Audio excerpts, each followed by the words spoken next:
कर्म एवं कर्मफल मीमांसा अध्याय 10 चित्त का स्वरूप तथा वृत्तियां। सारी सृष्टि सत्व, रज और तम इन तीनों गुणों का ही परिणाम है। एक धर्म, आकार अथवा रूप को छोड़कर धर्मांतर के ग्रहण अर्थात दूसरे धर्म, आकार अथवा रूप को ग्रहण करना या धारण करने को परिणाम कहते हैं। सृष्टि उत्पत्ति क्रम में चित्त इन गुणों का सत्व प्रधान प्रथम परिणाम है।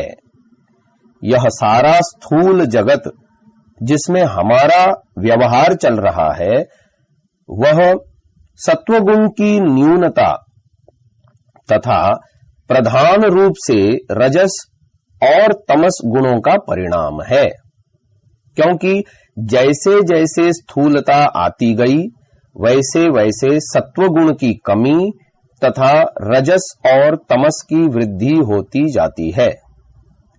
प्रत्येक जीव को सृष्टि के आदि में परमात्मा की व्यवस्था से सूक्ष्म शरीर का अंगभूत चित्त मिलता है, जिसमें उसके जन्म जन्मांतर के संस्कार संचित रहते हैं। यही संस्कार प्रत्येक जाति अर्थात जन्म में उस जाति के गुणानुकूल अभिव्यक्त होते हैं। इन्हीं संस्कारों से प्रभावित वह कर्म करता है और कर्मयोनियों तथा मानव जीवन में होने वाले नवीन कर्मों के संस्कार भी इसी चित्त में संचित भी होते जाते हैं। अतः इस अध्याय में चित्त के विज्ञान, उसके स्वरूप और वृत्तियों के बारे में हम समझेंगे। बाह्य और आभ्यंतर संपर्क से जो चित्त में क्षण क्षण गुणों का परिणाम हो रहा है उसको चित्तवृत्ति या चित्त का व्यापार कहते हैं। उदाहरण के रूप में मानो चित्त अगाध परिपूर्ण सागर का जल है। जिस प्रकार वह जल पृथ्वी के संबंध से खाड़ी, झील आदि के रूप में परिणित होता है, उसी प्रकार चित्त आंतर राग द्वेष, काम, क्रोध, लोभ, मोह, भय आदि रूप या आकार में परिणत होता रहता है। और जिस प्रकार वायु आदि के वेग से जल में तरंगे उठती हैं, उसी प्रकार चित्त इंद्रियों द्वारा बाहरी विषयों अर्थात पदार्थों से उपरंजित यानी आकर्षित होकर उन आकारों में बदलता रहता है। यह सब चित्त की वृत्तियां कहलाती हैं, जो अनंत हैं और प्रतिक्षण उदय होती रहती हैं। योग दर्शनकार महर्षि पतंजलि जी ने इन वृत्तियों को 5 भागों में बांटा है। यह सारी वृत्तियां चित्त में सत्व, रज और तम गुणों के प्रभाव से उदय होती रहती हैं। चित्त सत्वगुण प्रधान ज्ञान स्वभाव वाला है। जब उसमें रजोगुण और तमोगुण का मेल होता है तब ऐश्वर्य और विषय प्रिय होते हैं। जब यह तमोगुण की प्रधानता से युक्त होता है तब अधर्म, अज्ञान, अवैराग्य और अनैश्वर्य को प्राप्त होता है। जब चित्त तमोगुण के नष्ट हो जाने पर रजोगुण के अंशों से युक्त रहता है तब धर्म, ज्ञान, वैराग्य और ऐश्वर्य को प्राप्त होता है। चित्त की 5 प्रकार की स्वाभाविक अवस्थाएं हैं, जिन्हें चित्त की भूमियां भी कहा जाता है, जो इस प्रकार है: क्षिप्त, मूढ़, विक्षिप्त, एकाग्र तथा निरुद्ध। प्रथम भूमि चित्त की क्षिप्त। रजोगुण की प्रबलता के कारण शब्द, स्पर्श, रूप, रस और गंध आदि सांसारिक विषयों में निरंतर संलग्न और अत्यंत अस्थिर, चंचल स्वभाव वाला चित्त क्षिप्त कहलाता है। इस प्रकार के चित्त में अतीन्द्रिय विषयों के चिंतन के लिए जितनी स्थिरता तथा बौद्धिक शक्ति की आवश्यकता होती है उतनी नहीं होती। ऐसा चित्त देह पोषक व्यक्तियों का तथा द्रव्य मद से विभ्रांत विषयी जनों का होता है। इस अवस्था में व्यक्ति सांसारिक विषयों रूप, रस, धन, वैभव आदि में रुचि रखने वाले कर्मों में ही लिप्त रहता है तथा आत्मा, परमात्मा, पुनर्जन्म, मृत्यु, विद्या, ज्ञान आदि सूक्ष्म विषयों की ओर रुचि नहीं रखता है। चित्त में स्थिरता का अत्यंत अभाव रहता है। रजोगुण प्रबल होने के कारण चित्त में दुख, अत्यंत चंचलता, चिंता, शोक आदि वृत्तियां बनी रहती हैं। चित्त इधर उधर विभिन्न विषयों में लगा रहता है।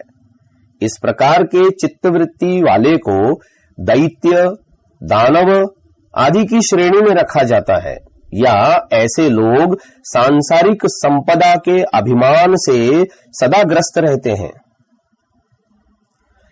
चित्त की अगली भूमि है मूढ़।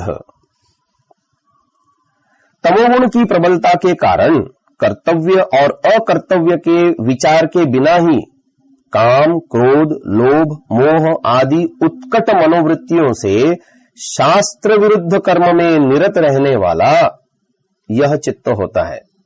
निद्रा, तंद्रा, मोह, भय, आलस्य, दीनता आदि वृत्तियों से युक्त चित्त मूढ़ कहलाता है।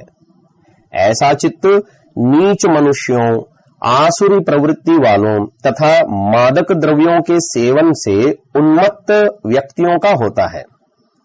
इस अवस्था में तमोगुण प्रधान रहता है। तमोगुण के प्रधान होने से मोह का आवरण उभर आता है। यह मोह आवरण ज्ञान अर्थात प्रकाश को दबाकर अज्ञान, अधर्म, अनैश्वर्य आदि के लिए साधन बन जाता है। अज्ञान मूलक अधार्मिक कार्य इसी अवस्था के परिणाम होते हैं।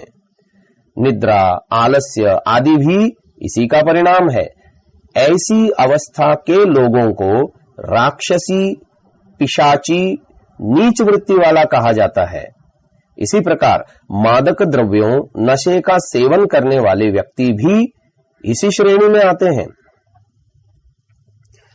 चित्त की तीसरी भूमि है विक्षिप्त।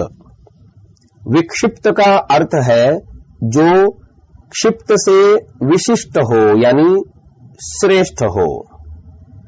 सत्वगुण की प्रबलता के कारण कभी कभी स्थिर होने वाला चित्त विक्षिप्त कहलाता है। इस चित्त में तमोगुण शिथिल व क्षीण दशा को प्राप्त होकर रजोगुण का आंशिक प्राबल्य रहता है। ऐसे में सत्वगुण के उदित होने से चित्त निष्कलंक दर्पण के समान प्रकाशित होकर ज्ञान, धर्म, वैराग्य, ऐश्वर्य आदि प्रवृत्तियों में लगता है। क्षिप्त अवस्था की निरंतर चंचलता के विपरीत इस दशा में स्थिरता की ओर प्रवृत्ति की विशेषता प्रकट होती है। इसी कारण इसका नाम विक्षिप्त है, यानी विशिष्ट क्षिप्त वाला है। इस प्रकार के व्यक्तियों की वृत्तियां सुख प्रधानता, क्षमा, श्रद्धा, धैर्य, चैतन्यता, उत्साह, दया, दान आदि की ओर होती है। यद्यपि आंशिक रूप से चित्त के व्यापारों का नियंत्रण इस अवस्था में रहता है, परंतु सांसारिक विषयों के साथ इंद्रियों द्वारा चित्त का निरंतर उग्र संपर्क बने रहने के कारण यह पूर्ण रूप से व्युत्थान अर्थात सांसारिक अवस्था है। विक्षिप्त दशा भी उन लोगों में प्रकट होती है जो अध्यात्म मार्ग पर चलने की भावना रखते तथा उसके लिए प्रयत्नशील रहते हैं। ऐसी भावना का व्यक्ति ज्ञान, धर्म, वैराग्य आदि के लिए उत्सुक होकर उस ओर प्रयत्नशील बना रहता है। यही इस अवस्था की विशेषता है। चित्त की चौथी भूमि है एकाग्र।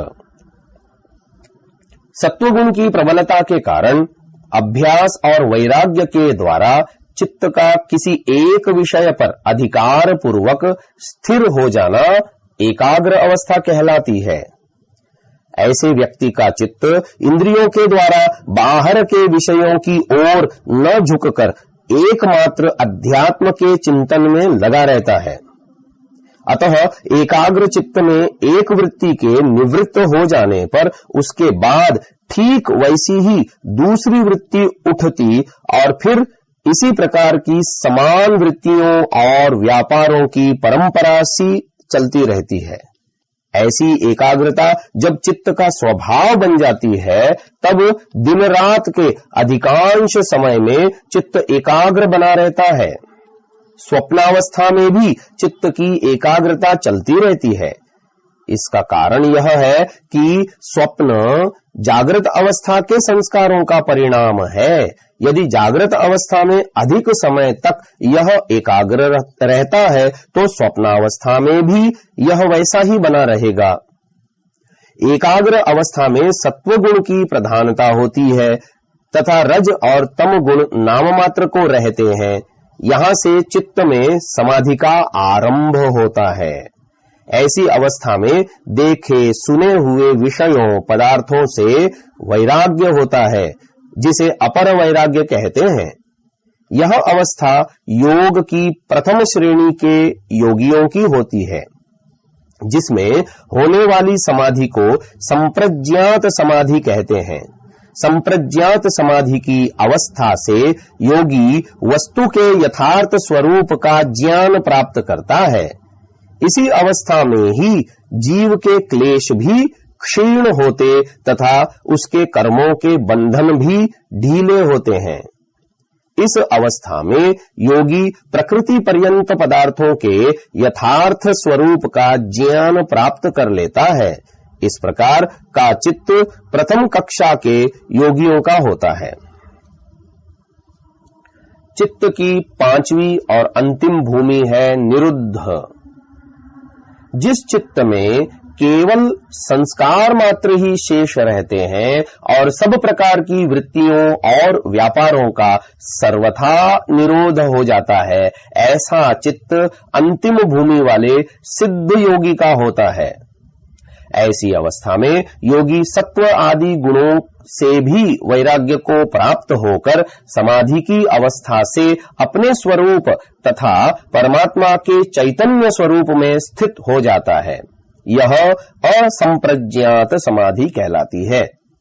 इन पांचों अवस्थाओं में से प्रथम तीन अवस्थाओं के द्वारा ही संसार के सामान्य पुरुषों के व्यापारों तथा कार्यों को समझा जा सकता है। आज के युग में अधिकतर व्यक्ति या तो सांसारिक सुख साधनों को इकट्ठा करने और उसी को सब कुछ समझते हुए क्षिप्त अवस्था या फिर अधर्म, अज्ञान, अवैराग्य से ग्रस्त, मादक द्रव्यों के सेवन से युक्त, हिंसा, द्वेष आदि से पीड़ित तथा मानवेतर योनियों पर हिंसा अर्थात पशु हिंसा में संलग्न जो कि मूढ़ अवस्था, या फिर कुछ कुछ धर्म, ज्ञान, वैराग्य की ओर लगे हुए हैं जो कि विक्षिप्त अवस्था है। यही एक चित्त सत्व, रज और तमोगुण के प्रभाव से अलग अलग अवस्थाओं वाला होता है। योग दर्शन के दूसरे सूत्र योगश्चित्त वृत्ति निरोधः पर महर्षि व्यास जी भाष्य करते हुए लिखते हैं, चित्तम ही प्रख्या प्रवृत्ति स्थितिशीलत्वात् त्रिगुणम। चित्त प्रख्या अर्थात ज्ञानशील अथवा प्रकाशशील यानी प्रकाशक, प्रवृत्तिशील यानी किसी कार्य में प्रवृत्त होने वाला तथा स्थितिशील अर्थात किम कर्तव्य विमूढ़ होने के कारण त्रिगुणात्मक है। अर्थात चित्त ही किसी वस्तु का ज्ञान कराता है, अर्थात सत्वगुण प्रख्याशील चित्त ही किसी कार्य में सर्वप्रथम प्रवृत्त होता है। राजसिक वृत्ति तथा चित्त ही कभी कभी कुछ न सूझ पड़ने के कारण किम कर्तव्य विमूढ़ हो जाता है, अर्थात तामसिक गुण। यहां प्रख्या यानी ज्ञान या प्रकाश ग्रहण उपलक्षण है। इससे चित्त सत्वगुण के कारण केवल प्रख्याशील है ऐसा नहीं है, बल्कि सत्वगुण के अन्य गुण जैसे प्रसाद, लाघव तथा प्रसन्नता आदि गुण इसमें वर्तमान है। इसी प्रकार प्रवृत्ति ग्रहण भी उपलक्षण मात्र है। इससे यह समझना चाहिए कि प्रवृत्ति ही की तरह रजोगुण के अन्य लक्षण परिताप, शोक, चंचलता आदि धर्म भी चित्त के स्वभाव है। ऐसे ही चित्त की स्थिति की तरह तमोगुण के अन्य लक्षण भी गुरुता, भारीपन, आवरण तथा दैन्यता आदि धर्म भी चित्त में विद्यमान रहते हैं। इस प्रकार हम देखते हैं कि चित्त तीनों गुणों के कारण अनेक अवस्था वाला बन जाता है, क्योंकि सत्वादि गुणों की स्थिति सर्वदा एक जैसी नहीं रहती। इनमें विषमता होती रहती है। कभी एक गुण दूसरे को दबाकर प्रबल बन जाता है, तो कभी दूसरा गुण अन्यों को दबाकर प्रबल हो जाता है। यही कारण है कि चित्त विचित्र परिणामों को प्राप्त होता हुआ अनेक अवस्थाओं से संबद्ध होता है। यही हमारे कर्म वैचित्र्य का कारण भी है। महर्षि व्यास जी गुणों के कारण होने वाली चित्त की विभिन्न अवस्थाओं को दिखाते हुए आगे लिखते हैं, प्रख्यारूपम ही चित्तसत्वम रजस्तमोभ्याम संसृष्टम ऐश्वर्य विषय प्रियम भवति तदेव तमसानुविद्धम अधर्म ज्ञान वैराग्यानैश्वर्योपगम भवति तदेव प्रक्षीण मोहावरणम सर्वतः प्रद्योतमानमनुविद्धम रजोमात्रया धर्म ज्ञान वैराग्यैश्वर्योपगम भवति तदेव रजोलेशमलापेतम स्वरूप प्रतिष्ठम सत्वपुरुषान्यता ख्यातिमात्रम धर्म मेघ ध्यानोपगम भवति। क्षमा चाहता हूं। योग दर्शन 1-2 पर व्यास भाष्य। ही यद्यपि चित्त सत्वम, चित्त सत्वरूप ही होता हुआ अर्थात प्रकृति का सात्विक परिणाम होता हुआ, प्रख्यारूपम प्रकाशशील यानी ज्ञान स्वरूप है, तथापि रजस्तमोभ्याम रजोगुण और तमोगुण से संसृष्टम मिलकर संबद्ध होकर ऐश्वर्य विषय प्रियम ऐश्वर्य और विषयों का इच्छुक भवति होता है। यह क्षिप्त अवस्था वाले चित्त की स्थिति है। उस समय यह शब्द, रूप, रस, गंध, स्पर्श आदि सांसारिक विषयों तथा अणिमा आदि सिद्धियां और ऐश्वर्यों को ही प्रिय जानकर तथा मानकर इन्हीं में आसक्त हो जाता है। इसी अवस्था को क्षिप्त कहते हैं। इस अवस्था में मनुष्य की प्रवृत्ति सांसारिक पदार्थों की प्राप्ति, संरक्षण और भोग करने तथा ऐश्वर्य प्राप्ति आदि की होती है। ऐसी अवस्था सामान्य मनुष्यों, देह पोषकों की होती है। इस अवस्था में सत्वगुण का ह्रास तथा रज और तम की समान रूप से वृद्धि होती है। तदेव वही चित्त सत्व जब तमसा सत्व और रजोगुण की न्यूनता होकर तमोगुण से अनुविद्धम युक्त होता है, तब अधर्मा ज्ञान वैराग्यानैश्वर्योपगम, अधर्म, अज्ञान, अवैराग्य और अनैश्वर्य में मग्न भवती होता है। यह मूढ़ अवस्था वाले चित्त की स्थिति है। ऐसी अवस्था में मनुष्य की वृत्ति काम, क्रोध, लोभ, मोह, अहंकार से प्रेरित तथा अविद्या आदि क्लेशों से पूर्णतया ग्रस्त रहती है। इस अवस्था में चित्त की स्थिति मूढ़ होती है। यह अवस्था नीच मनुष्यों की कही जाती है। काम, क्रोध, मोह, ईर्ष्या, अहंकार आदि पर विस्तार से विचार आगे किया जाएगा। तदेव वही चित्त सत्व जब प्रक्षीण मोहावरणम, तमोगुण अर्थात मोह के आवरण से रहित होने से सर्वतः सब ओर से प्रद्योतमानम प्रकाशमान रजो मात्रया रजोगुण से अनुविद्धम युक्त होता है तब धर्म ज्ञान वैराग्यैश्वर्योपगम, धर्म ज्ञान वैराग्य ऐश्वर्य आदि विषयों की ओर अभिमुख भवती हो जाता है। यह विक्षिप्त अवस्था वाले चित्त की स्थिति है। ऐसी अवस्था में धर्म ज्ञान आदि की ओर इसकी प्रवृत्ति होती है। इस अवस्था वाले चित्त को विक्षिप्त कहते हैं। यह अवस्था कुछ श्रेष्ठ मनुष्यों तथा जिज्ञासु व्यक्तियों की होती है। तदेव वही चित्त सत्व जब रजोलेशमलापेतम, रजोगुण के संपर्क रूप मल से पृथक होकर स्वरूप प्रतिष्ठम, अपने स्वरूप में प्रतिष्ठित यानी निज रूप वाला शुद्ध होता है, तब सत्व पुरुषान्यता ख्याति मात्रम, सत्व और पुरुष अर्थात चित्त सत्व और चैतन्य शक्ति यानी पुरुष की भिन्नता के विवेक ज्ञान से युक्त होकर धर्म मेघ ध्यानोपगम, धर्म मेघ ध्यान यानी सर्वता विवेक ख्याति की प्राप्ति रूप धर्म मेघ समाधि को प्राप्त भवती होता है। यह एकाग्र अवस्था वाले चित्त की स्थिति है। चित्त की विभिन्न अवस्थाओं का निर्माण करने में हमारे द्वारा किए हुए कर्म ही कारण हैं। जीव के कर्मों के संचित संस्कार इसी चित्त में रहते हैं। अनंत जन्मों में संचित ये संस्कार चित्त को विभिन्न रूपों से चित्रित करते रहते हैं। अनादि अनंत काल की वासनाएं इसी चित्त में चित्रित हैं, जो भिन्न भिन्न रूपों में चित्तवृत्ति के रूप में प्रकट होती रहती हैं। भिन्न भिन्न गुणों के परिणामों को दिखलाने यानी साक्षात कराने का कारण यानी साधन यह चित्त ही है। चित्त स्वयं प्रकृति का विकार होने से जड़ है, परंतु जीव के संयोग से यह चेतनवत होकर गुणों का यानी विषयों का ज्ञान कराने की योग्यता रखता है। इसी चित्त के द्वारा ही जीव कर्मों को करता और भोग को प्राप्त करता है। हम देखते हैं कि चित्त की वृत्तियां अनंत हैं और इन पर नियंत्रण करना तो असंभव सा प्रतीत होता है। तो जीव अपने कर्मों पर नियंत्रण कैसे करे? इस समस्या का समाधान महर्षि पतंजलि जी ने योग दर्शन में किया है। उन्होंने चित्त की वृत्तियों को 5 भागों में बांटा है। इस प्रकार हम उन्हें समझ तथा नियंत्रित कर सकते हैं। वृत्तयः पंचतयः क्लिष्टा क्लिष्टाः, योग दर्शन 1:5।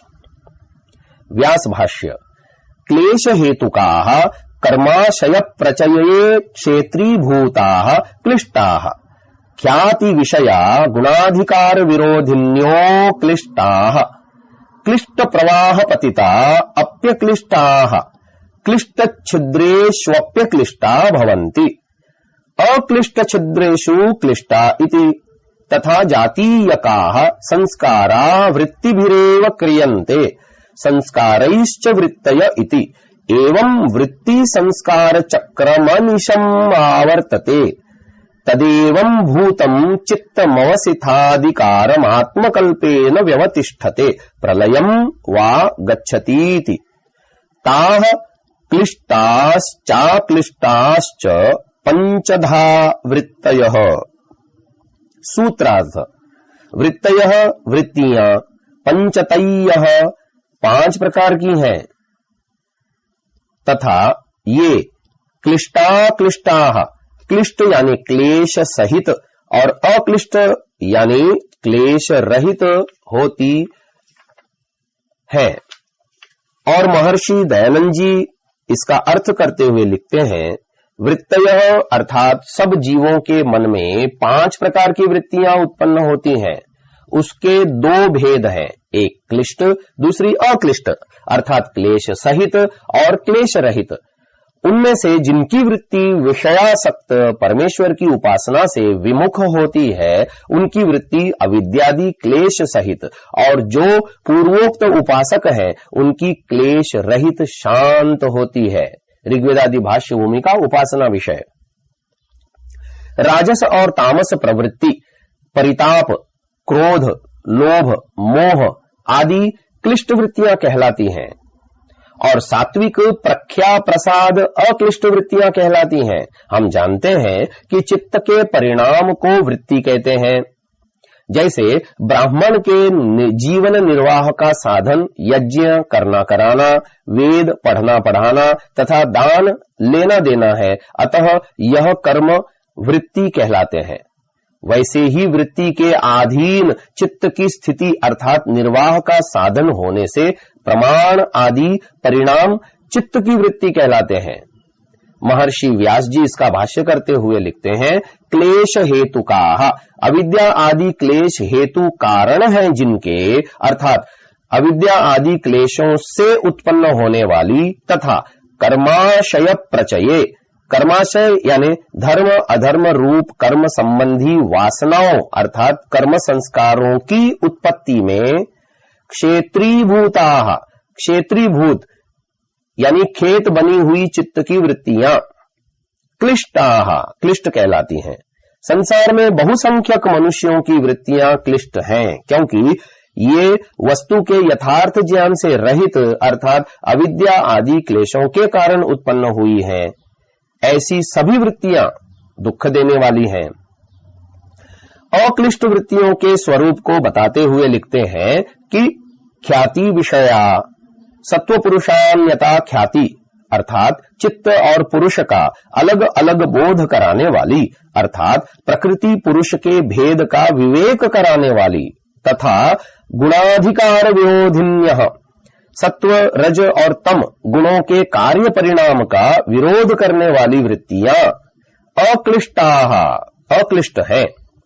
प्रकृति पुरुष के बोध का अर्थ है कि चित्त और जीवात्मा का अलग अलग बोध कराने वाली स्थिति, अर्थात चित्त जीव का साधन है।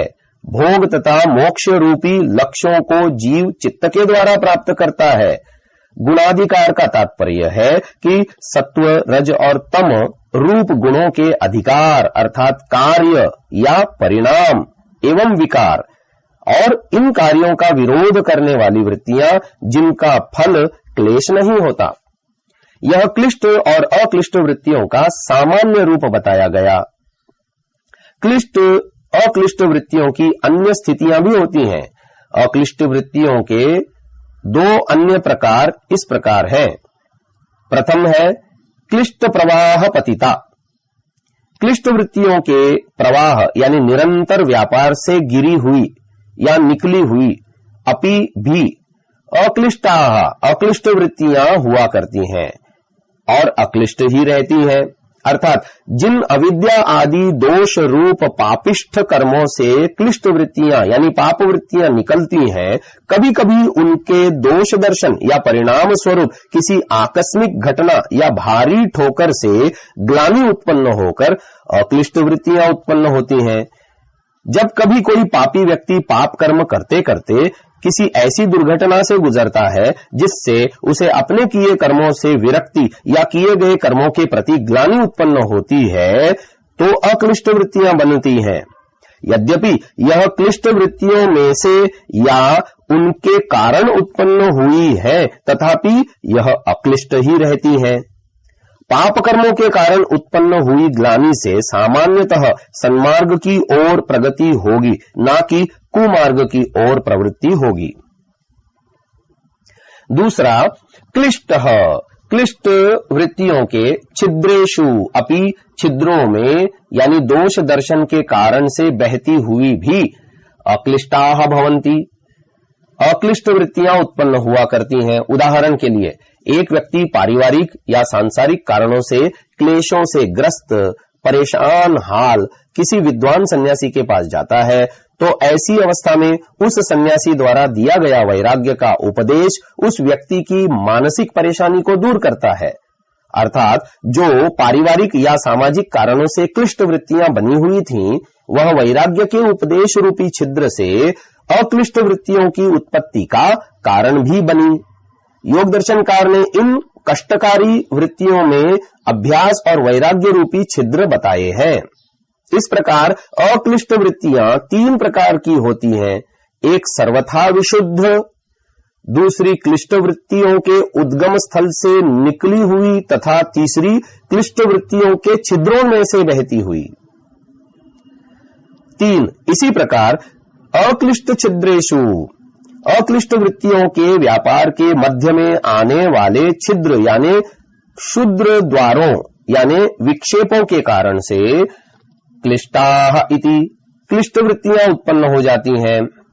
जैसे एक व्यक्ति सत्संग में आया हुआ है और वैराग्य के उपदेश को सुनता हुआ अपने आप को अभ्यास वैराग्य के द्वारा सन्मार्ग की ओर अग्रसर करता है, तब ऐसे काल में कोई ऐसा समाचार कि उसकी पत्नी या पुत्र की मृत्यु हो गई या व्यवसाय में भारी हानि हो गई, ऐसा जानकर उसको क्लेश हुआ और अक्लिष्ट वृत्तियों का प्रवाह टूटकर क्लिष्ट वृत्तियां भी बनी।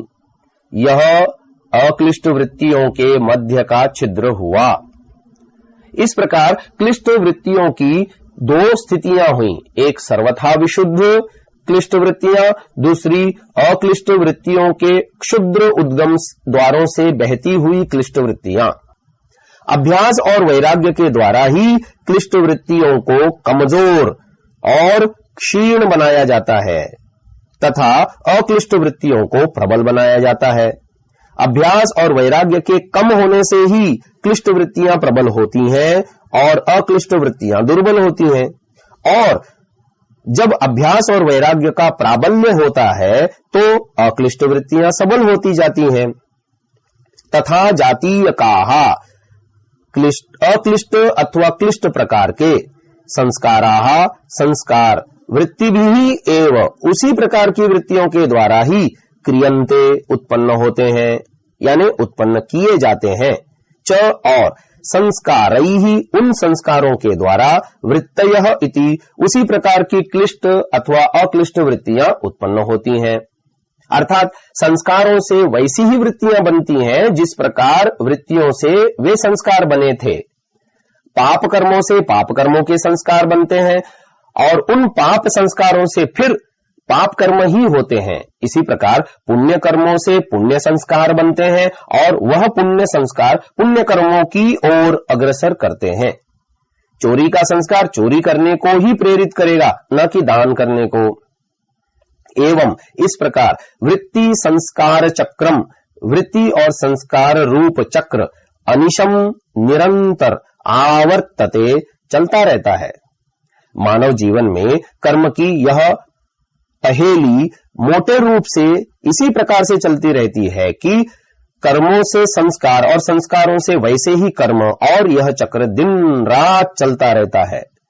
केवल इसी जीवन में नहीं अपितु अनंत काल से यह चक्र प्रत्येक जन्म में चलता चला आ रहा है और अनंत काल तक, जब तक कि जीव को मोक्ष नहीं मिल जाता, चलता चला जाएगा।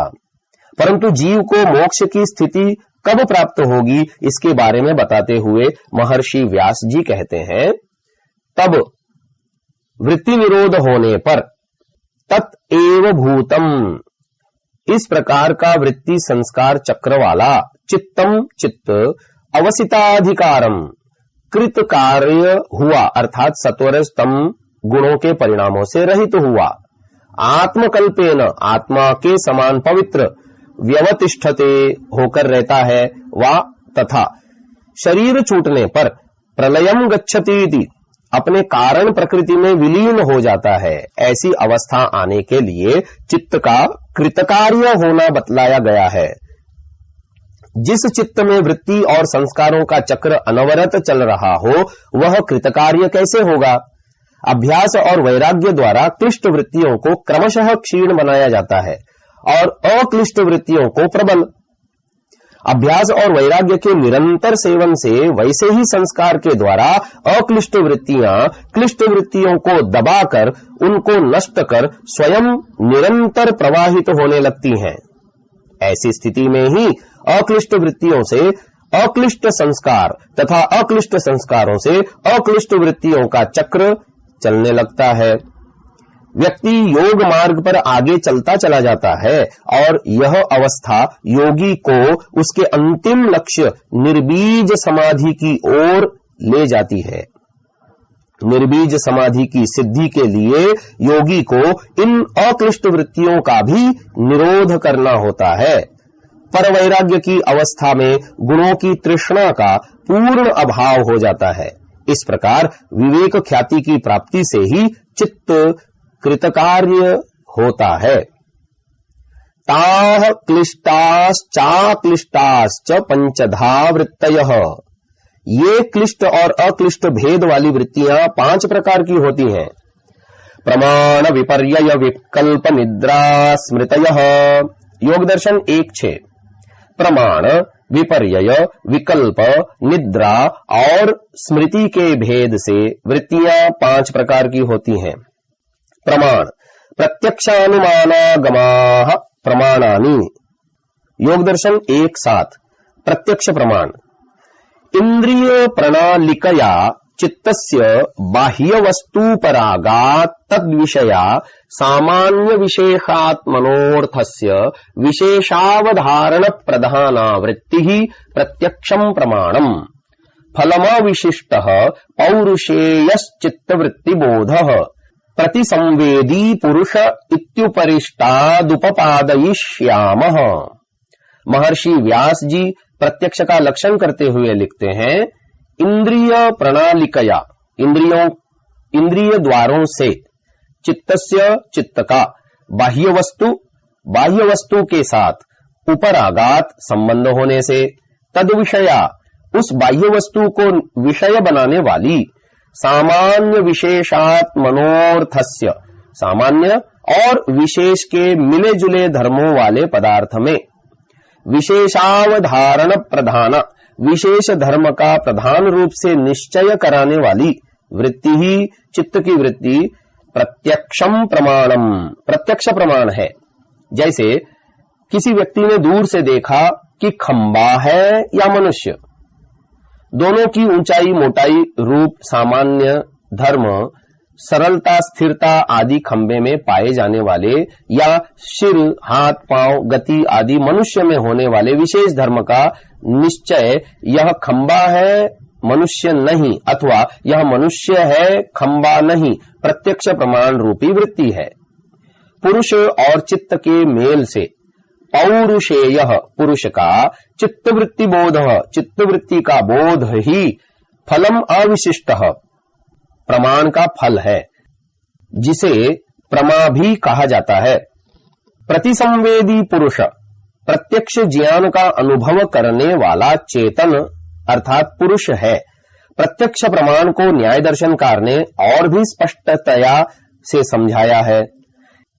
इंद्रियार्थ सन्निकर्षोत्पन्नम ज्ञानमव्यपदेश्यमव्यभिचारी व्यवसायात्मकम प्रत्यक्षम, न्याय दर्शन 1:1-4। चक्षु आदि 5 ज्ञानेन्द्रियों अर्थात चक्षु, कर्ण, घ्राण, त्वचा एवं रसना तथा रूप आदि अर्थ, रूप, शब्द, गंध, स्पर्श एवं रस के संयोग से, संबंध से उत्पन्न हुआ ज्ञान जो अव्यपदेश्यम अर्थात शब्द से व्यवहार करने के अयोग्य, निर्विकल्पक, अव्यभिचारी अर्थात व्यभिचार यानी भ्रम से रहित और व्यवसायात्मकम अर्थात निश्चय रूप हो, उसे प्रत्यक्ष प्रमाण कहते हैं। बाह्य विषयों के साथ सीधा संबंध न आत्मा का होता है न ही मन का। चेतन होने से आत्मा ही ज्ञान करने वाला तथा अनुभव करने वाला है।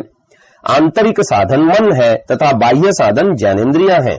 आत्मा जिस विषय का प्रत्यक्ष करना चाहता है वह आंतर साधन मन को प्रेरित करता है। मन आत्मा से प्रेरणा पाकर उस विषय को ग्रहण करने वाली इंद्रिय के साथ संबद्ध होकर इंद्रिय को उस अर्थ यानी विषय की ओर प्रेरित करता है। इस प्रकार बाह्य विषय का संबंध बाह्य इंद्रिय से, बाह्य इंद्रिय का संबंध मन से और मन का संबंध आत्मा से है। आत्मा को बाह्य जगत का ज्ञान इसी प्रक्रिया से होता है, जैसे किसी गीत को सुनने हेतु आत्मा मन श्रोत्र को प्रेरित कर उस गीत को सुनता है। इसी पूरी प्रक्रिया में एक भी साधन के अनुपलब्ध होने पर ज्ञान नहीं होगा। सुषुप्ति में मन का इंद्रियों से संबंध टूट जाता है। उस अवस्था में इंद्रियां तथा उनके विषय के होते हुए भी बाह्य वस्तु का ज्ञान नहीं होता।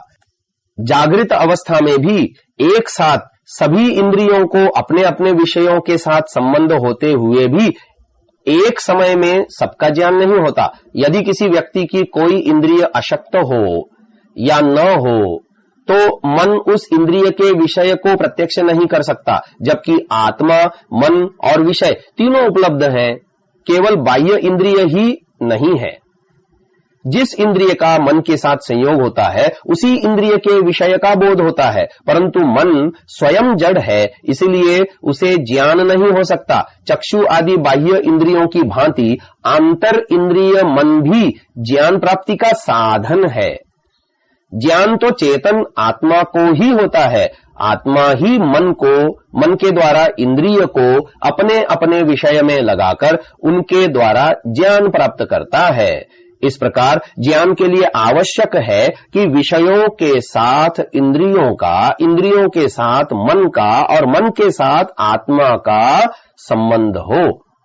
आत्मा से संयुक्त मन के द्वारा प्राप्त मन इंद्रियार्थ सन्निकर्ष जन्य प्रत्यक्ष ज्ञान निर्दोष हो, इसके लिए 3 लक्षण बताए गए। पहला है अव्यपदेश्य, दूसरा अव्यभिचारी तथा तीसरा व्यवसायत्मक। प्रथम लक्षण है अव्यपदेश्य। शब्द द्वारा किसी अर्थ का बोध कराना व्यपदेश्य कहलाता है। जिस अर्थ का बोध कराना अभीष्ट है वह व्यपदेश्य कहलाता है। प्रत्यक्ष ज्ञान की पहली पहचान यह है कि वह अव्यपदेश्य हो। उदाहरण के लिए एक व्यक्ति बर्फी या पेड़ा खाता है और खाने पर रस का अनुभव करता है। इसके लिए साधारण शब्द है रस और विशेष शब्द है मधुर रस। प्रत्येक बर्फी आदि उपभुक्त पदार्थ में मधुर रस का अनुभव होता है, परंतु प्रत्येक वस्तु के मधुर रस में परस्पर अंतर होता है। बर्फी या पेड़ा खाने वाला व्यक्ति शब्दों के द्वारा दूसरे को उस मधुर रस का अनुभव नहीं करा सकता और न ही उस मधुर रस के अंतर का भी बोध करा सकता है। रस, मधुर रस आदि पदों से जो ज्ञान ज्ञाता को होता है वह केवल शाब्दिक है, शब्द प्रमाण जन्य। उस बर्फी या पेड़ा खाने वाले व्यक्ति को होने वाला प्रत्यक्ष ज्ञान शब्द निरपेक्ष अर्थात अव्यपदेश्य होता है, परंतु श्रोता को होने वाला ज्ञान शाब्दिक ही है।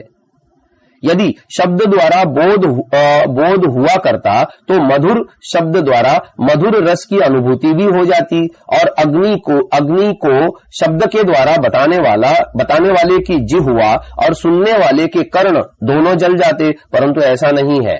फलतः इंद्रिय और अर्थ के सन्निकर्ष से जो ज्ञान अनुभव करने वाले को होता है वह शब्द निरपेक्ष है, अतः अव्यपदेश्य है। जो व्यपदेश्य है वह शाब्दिक ज्ञान है, प्रत्यक्ष ज्ञान नहीं। दूसरे शब्दों में संज्ञा संज्ञी के संबंध से उत्पन्न ज्ञान व्यपदेश्य होगा। जैसे जल नामक पदार्थ का प्रत्यक्ष होता है ज ल, इन 2 अक्षरों वाली संज्ञा का नहीं। यदि 2 व्यक्तियों को किसी एक ही पदार्थ का उपभोग कराया जाए तो दोनों को ही रस की अनुभूति एक जैसी होगी, भले ही उनमें से एक उस पदार्थ के वाचक शब्द को जानता है और दूसरा अनभिज्ञ है। अनुभूति की समानता होते हुए भी दोनों की अभिव्यक्ति भिन्न होगी। यह अनुभूति प्रत्यक्ष ज्ञान में है, अभिव्यक्ति नहीं। अतः इससे स्पष्ट है कि इंद्रियार्थ सन्निकर्ष से उत्पन्न प्रत्यक्ष ज्ञान में शब्द की अपेक्षा नहीं होती, केवल लोक व्यवहार के लिए वाचक शब्द का प्रयोग किया जाता है। अर्थ ज्ञान के अवसर पर वाचक शब्द का कोई उपयोग नहीं होता। दूसरा लक्षण है अव्यभिचारी। अन्य पदार्थ में अन्य पदार्थ का ज्ञान हो जाना व्यभिचारी ज्ञान कहलाता है।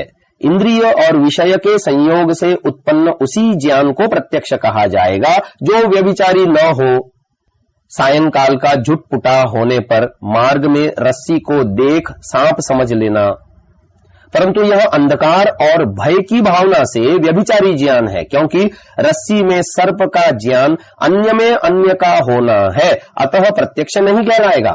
क्योंकि प्रत्यक्ष होने पर यह स्पष्ट हो जाएगा कि यह रस्सी है, सर्प नहीं।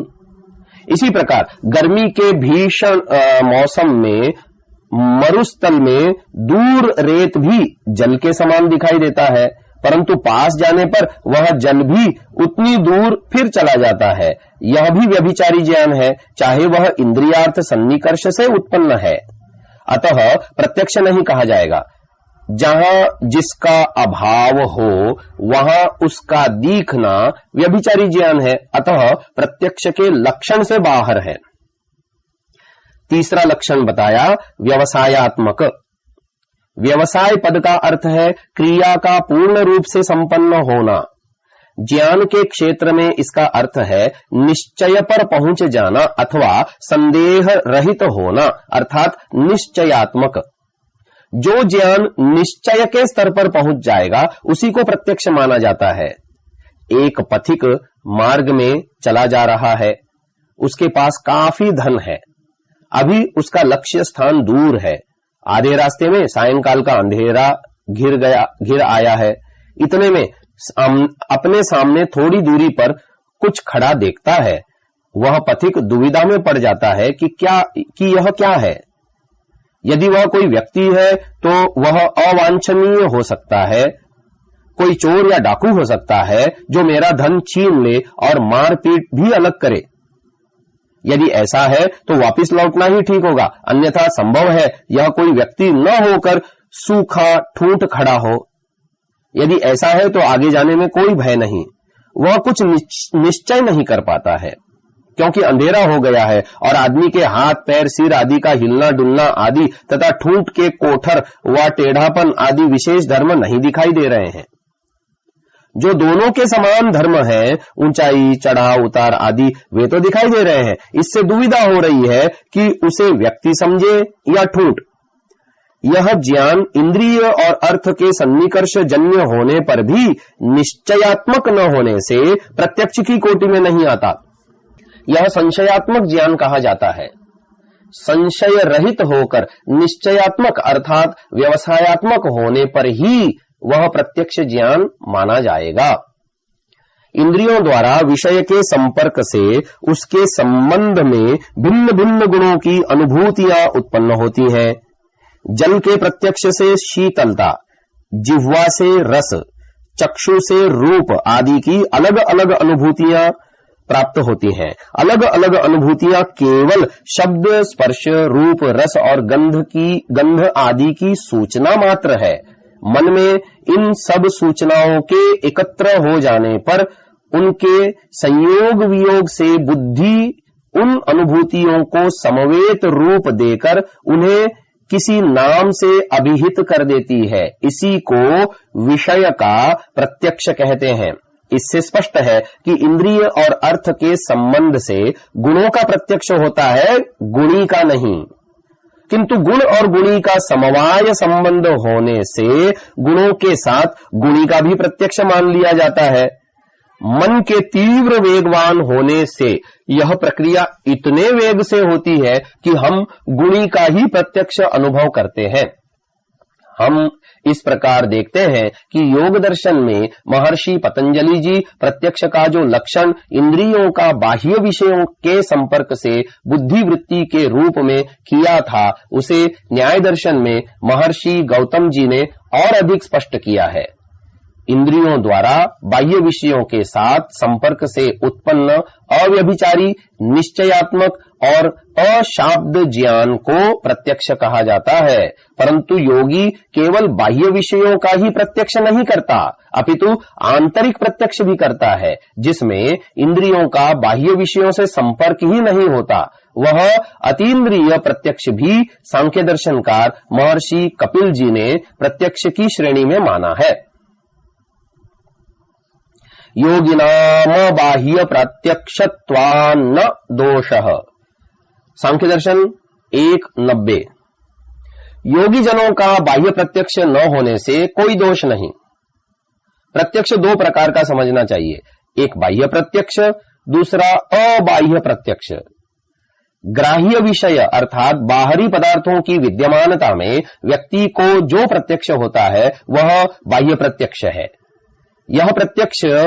इस प्रत्यक्ष में चक्षु आदि इंद्रियां अपने अपने विषयों से साक्षात संबंध स्थापित करती हैं, परंतु अबाह्य प्रत्यक्ष में योगी को अंतःकरण के द्वारा वस्तु से यानी विषय से संबद्ध सूक्ष्म गुप्त दूरस्थ वस्तु से भी संबद्ध होने से प्रत्यक्ष होता है। इसमें बाह्य करणों की अपेक्षा नहीं रहती। अगर ऐसा न माना जाए तो योगियों का आंतरिक प्रत्यक्ष की श्रेणी में नहीं आएगा और ईश्वर की सिद्धि नहीं हो पाएगी, क्योंकि ईश्वर का प्रत्यक्ष तो केवल आंतरिक ही होता है, ईश्वर का बाह्य प्रत्यक्ष संभव ही नहीं है। इस विषय पर विशेष व्याख्या सांख्य दर्शन में उपलब्ध है।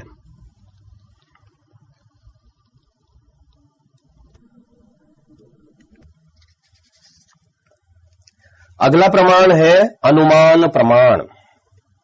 महर्षि व्यास जी अनुमान का लक्षण करते हुए लिखते हैं, अनुमेयस्य तुल्य जातीयेष्वनुवृत्तो भिन्न जातीयेभ्यो व्यावृत्तः संबंधी यस्तद्विषया सामान्यावधारण प्रधाना वृत्तिरनुमानम् यथा देशांतर प्राप्तेर गतिमच्चंद्रतारकम चैत्रवत् विंध्यश्चाप्राप्तिरगतिः।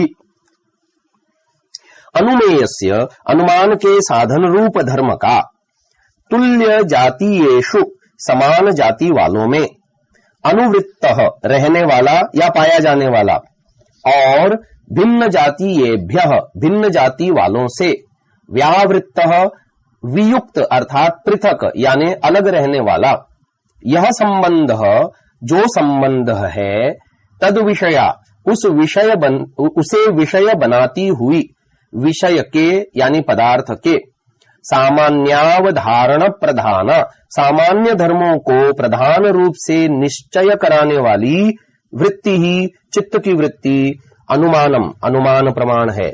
यथा जैसे चंद्र तारकम चंद्र और तारे, देशांतर प्राप्ते है देशांतर प्राप्ति होने से अर्थात एक स्थान में देखकर पुनः कालांतर में दूसरे स्थान में देखने से गतिमत गति वाले हैं।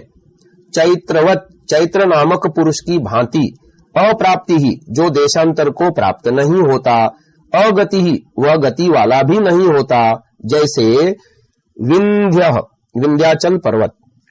न्याय दर्शनकार महर्षि गौतम जी अनुमान का लक्षण करते हुए कहते हैं, अथ तत्पूर्वकम त्रिविधम अनुमानम पूर्ववत शेषवत सामान्यतो दृष्टम च। न्याय दर्शन 1:1-5। प्रत्यक्ष पूर्वक होने वाले 3 प्रकार का अनुमान प्रमाण है। जो प्रत्यक्ष पूर्वक अर्थात जिसका कोई एक देश अथवा संपूर्ण द्रव्य किसी स्थान या काल में प्रत्यक्ष हुआ हो, उसका दूर देश से सहचारी व एक देश यानी अवयव से प्रत्यक्ष होने पर अदृष्ट सहचारी व अवयवी का ज्ञान होने को अनुमान कहते हैं। जैसे आग और धुएं को एक साथ देखने अथवा गुणी तथा गुण के संबंध का प्रत्यक्ष होने पर कालांतर में किसी एक का प्रत्यक्ष होने पर दूसरे को अनुमान से जान लिया जाता है। अनुमान शब्द का अर्थ यही है कि अनु अर्थात प्रत्यक्षस्य पश्चान्मीयते ज्ञायते येन तद अनुमानम, जो प्रत्यक्ष के पश्चात उत्पन्न हो। सत्यार्थ प्रकाश 3रा समोल्लास। अनुमान के प्रयोग में निम्न 5 अवस्थाओं का प्रयोग किया जाता है। पहला है प्रतिज्ञा, वहां आग है। दूसरा हेतु, क्योंकि वहां धुआं दिखाई दे रहा है। तीसरा दृष्टांत, जैसे रसोई घर में। चौथा उपनय, वैसा ही यहां है अर्थात धुआं दिखाई दे रहा है।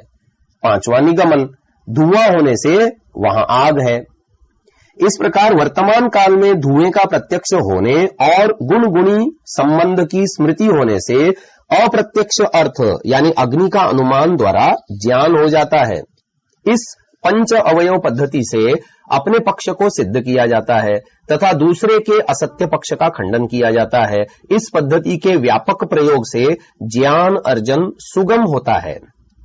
अनुमान प्रमाण 3 प्रकार का माना गया है, पूर्ववत, शेषवत तथा सामान्यतो दृष्ट। पूर्ववत अनुमान प्रमाण, इसमें कार्योन्मुख कारण को देखकर जब कार्य का अनुमान होता है तब वह पूर्ववत अनुमान कहलाता है। जैसे बादलों को देखकर वर्षा होने का अनुमान, विवाह को देखकर संतान उत्पत्ति का अनुमान, पढ़ते हुए विद्यार्थियों को देखकर विद्या के होने का निश्चय होना। कारण सदा कार्य से पहले होता है, इसलिए इसे पूर्ववत कहा गया है। शेषवत अनुमान प्रमाण, जहां कार्य को देखकर कारण का अनुमान होता है तब शेषवत अनुमान होता है। जैसे पुत्र को देखकर पिता का, नदी में बाढ़ को देखकर ऊपर हुई पहाड़ों में हुई वर्षा का, सृष्टि को देखकर अनादि कारण प्रकृति का तथा कर्ता ईश्वर का, धुएं को देखकर अग्नि का और सुख दुख को देखकर पाप पुण्य के आचरण का अनुमान होना शेषवत अनुमान कहलाता है। पूर्व विद्यमान कारण की अपेक्षा से कार्य शेष समझा जाता है, अतः शेष पद कार्य का बोध कराता है। सामान्य तो दृष्ट अनुमान, जो कोई किसी का कार्य कारण न हो परंतु किसी प्रकार का साधर्म्य एक दूसरे के साथ हो, जैसे कोई भी बिना चले दूसरे स्थान को नहीं जा सकता, वैसे ही दूसरों का स्थानांतर में जाना बिना गमन के कभी नहीं हो सकता। इसीलिए पिछले माह यज्ञदत्त को मुंबई में देखने के बाद अब दिल्ली में देखना उसकी यात्रा का अनुमान कराता है। यह सामान्यतो दृष्ट का उदाहरण है। इसी प्रकार सूर्य को पूर्व में प्रातः उदय होता तथा सायंकाल पश्चिम में अस्त होता देखकर भी गति का ज्ञान होता है, परंतु यह गति सूर्य में न होकर सूर्य की अपेक्षा पृथ्वी की अपनी धुरी पर गति है। यहाँ कार्य कारण संबंध न होकर साधर्म्य के आधार पर अदृष्ट अर्थ का बोध यानी अनुमान होता है। गुण द्रव्यों पर आश्रित होते हैं, जैसे गंध पृथ्वी पर, रूप अग्नि पर, स्पर्श वायु पर, शब्द आकाश पर तथा रस जल पर। इसी प्रकार इच्छा, द्वेष, प्रयत्न, सुख, दुख आदि गुण भी किसी द्रव्य पर आश्रित होने चाहिए। इनका जो आश्रय द्रव्य है उसे आत्मा कहते हैं। इस प्रकार आश्रय के आधार पर आत्मा के अस्तित्व का सामान्यतो दृष्ट अनुमान से ज्ञान होता है। तीसरा प्रमाण है शब्द प्रमाण। आप्तेन दृष्टोनुमितो वार्थः परत्र स्वबोध संक्रांतये शब्देनोपदिश्यते शब्दात् तदर्थ विषया वृत्तिः श्रोतुरागमः यस्याश्रद्धेयार्थो वक्ता न दृष्टानुमितार्थः स आगमः प्लवते मूलवक्तरि तु दृष्टानुमितार्थे निर्विप्लवः स्यात्। योग दर्शन सूत्र 1.7 पर व्यास जी द्वारा किया हुआ भाष्य। आप्तेन, आप्त अर्थात यथार्थ वक्ता विद्वान के द्वारा, दृष्टोनुमितो वा अर्थः प्रत्यक्ष व अनुमान से जाना हुआ पदार्थ अथवा विषय, परत्र स्वबोध संक्रांत ये दूसरे पुरुषों में अपने ज्ञान को प्रदान करने के लिए शब्देन उपदिश्यते शब्द के द्वारा उपदेश किया जाता है और उन शब्दात शब्दों से तदर्थ विषया उस पदार्थ व विषय के अर्थ को विषय बनाने वाली श्रोतुः वृत्ति श्रोता की जो वृत्ति है वह आगम प्रमाण है, अर्थात दूसरों से सुने वाक्यों से अर्थ विषयक चित्त वृत्ति को आगम प्रमाण कहते हैं। तो क्या जो मिथ्यावादी प्रपंचक के वाक्य से जो विषय की या पदार्थ की चित्तवृत्ति उत्पन्न होती है उस मिथ्या वाक्य को भी आगम प्रमाण मानना चाहिए? इस विषय पर महर्षि व्यास जी ने कहा, यस्य वक्ता जिस आगम का वक्ता अश्रद्धेयार्थः श्रद्धा के योग्य नहीं है, क्योंकि न दृष्टानुमितार्थः जिस पदार्थ या विषय को वक्ता ने स्वयं न प्रत्यक्ष किया न अनुमान से जाना हो, स आगमः प्लवते वह आगम प्रमाण से च्युत हो जाता है यानी प्रमाण कोटि से गिर जाता है। मूल वक्त ऋतु मूल वक्ता के द्वारा वचन यानी उपदेश दृष्ट अनुमितार्थे जिसमें पदार्थ व विषय को प्रत्यक्ष अथवा अनुमान द्वारा जाना है, निर्विप्लवः स्यात् प्रमाण कोटि से नहीं गिरता अर्थात अबाधित रहता है। न्याय दर्शनकार ने शब्द प्रमाण के विषय में कहा है, आप्तोपदेशः शब्दः स द्विविधो दृष्टा दृष्टार्थत्वात्। न्याय दर्शन 1:1, 7 एवं 8। जो आप्त अर्थात पूर्ण विद्वान, धर्मात्मा, परोपकारी, प्रिय, सत्यवादी, पुरुषार्थी, जितेंद्रिय पुरुष जैसा अपने आत्मा में जानता हो और जिसने सुख पाया हो उसी के कथन की इच्छा से प्रेरित सब मनुष्यों के कल्याणार्थ उपदेष्टा हो, अर्थात जो पृथ्वी से लेकर परमेश्वर पर्यंत का ज्ञान प्राप्त कर उपदेष्टा होता है, ऐसे पुरुष का उपदेश और पूर्ण आप्त परमेश्वर के उपदेश वेद हैं। उन्हीं को शब्द प्रमाण जानो। सत्यार्थ प्रकाश, तीसरा समोल्लास। किसी भी पदार्थ के यथार्थ ज्ञान का नाम आप्ति है। इसीलिए किसी पदार्थ के साक्षात्कृत धर्मा पुरुष को आप्त कहते हैं। पृथ्वी से लेकर ब्रह्मांड पर्यंत तथा आत्मा परमात्मा में से किसी भी पदार्थ का यथार्थ ज्ञान प्राप्त करने वाला पुरुष आप्त की श्रेणी में आता है। ऐसा मनुष्य जैसा अपने आत्मा में जानता है और जिसने वह सुख पा चुका है और जिससे वह सुख पा चुका है, उसी पदार्थ ज्ञान का दूसरे सब मनुष्यों के कल्याण हेतु उपदेश करता है। ऐसे पुरुष के वचन को शब्द प्रमाण माना गया है। इस विषय पर महर्षि वात्स्यायन जी लिखते हैं, आप्तः खलु साक्षात्कृत धर्मा यथा दृष्टस्यार्थस्य चिख्यापयिषया प्रयुक्त उपदेष्टा साक्षात्करणमर्थस्याप्तिः तया प्रवर्तते इत्याप्तः ऋष्यार्यम्लेच्छानां समानम लक्षणम। साक्षात्कृत धर्मा, जिसने सुदृढ़ प्रमाणों द्वारा अर्थ का निश्चय कर लिया हो, यथादृष्ट, जिस प्रकार विषय को देखा हो, विषय को बताने की इच्छा से प्रवृत्त उपदेष्टा पुरुष आप्त कहलाता है। आप्त का लक्षण ऋषि अर्थात मंत्रार्थ दृष्टा, यथार्थ अक्षरों पर विचार करने वाला, आर्य यानी श्रेष्ठ, तथा म्लेच्छ, जिन पुरुषों के आचरण में वर्णों का स्पष्ट उच्चारण नहीं होता, उनका नाम म्लेच्छ है, पर समान रूप से घट सकता है। जगत में अनेक प्रकार के प्रमाण आप्त प्रमाण के आधार पर चलते हैं। यदि मानव अपने पूर्वजों द्वारा अर्जित ज्ञान और उनके वचनों पर विश्वास ही न करके हर विषय को अपने स्तर पर जानने का प्रयास करे, तो मानव जाति वहीं की वहीं रह जाती और आज की स्थिति में कदापि न पहुंचती। आज भी मानव अपने सीमित क्षेत्र में विशेष ज्ञान रखने वाले अर्थात साक्षात्कृत धर्मा लोगों के ज्ञान के आधार पर अपना काम चलाते हैं। इसी प्रकार ईश्वर पूर्व गुरुओं का भी गुरु होने से पूर्ण आप्त तथा उसका ज्ञान वेद स्वतः प्रमाण होने से मानव मात्र के उत्थान एवं उत्सर्ग हेतु परम सहायक है। दृष्टार्थ तथा अदृष्टार्थ भेद से शब्द प्रमाण दो प्रकार का है।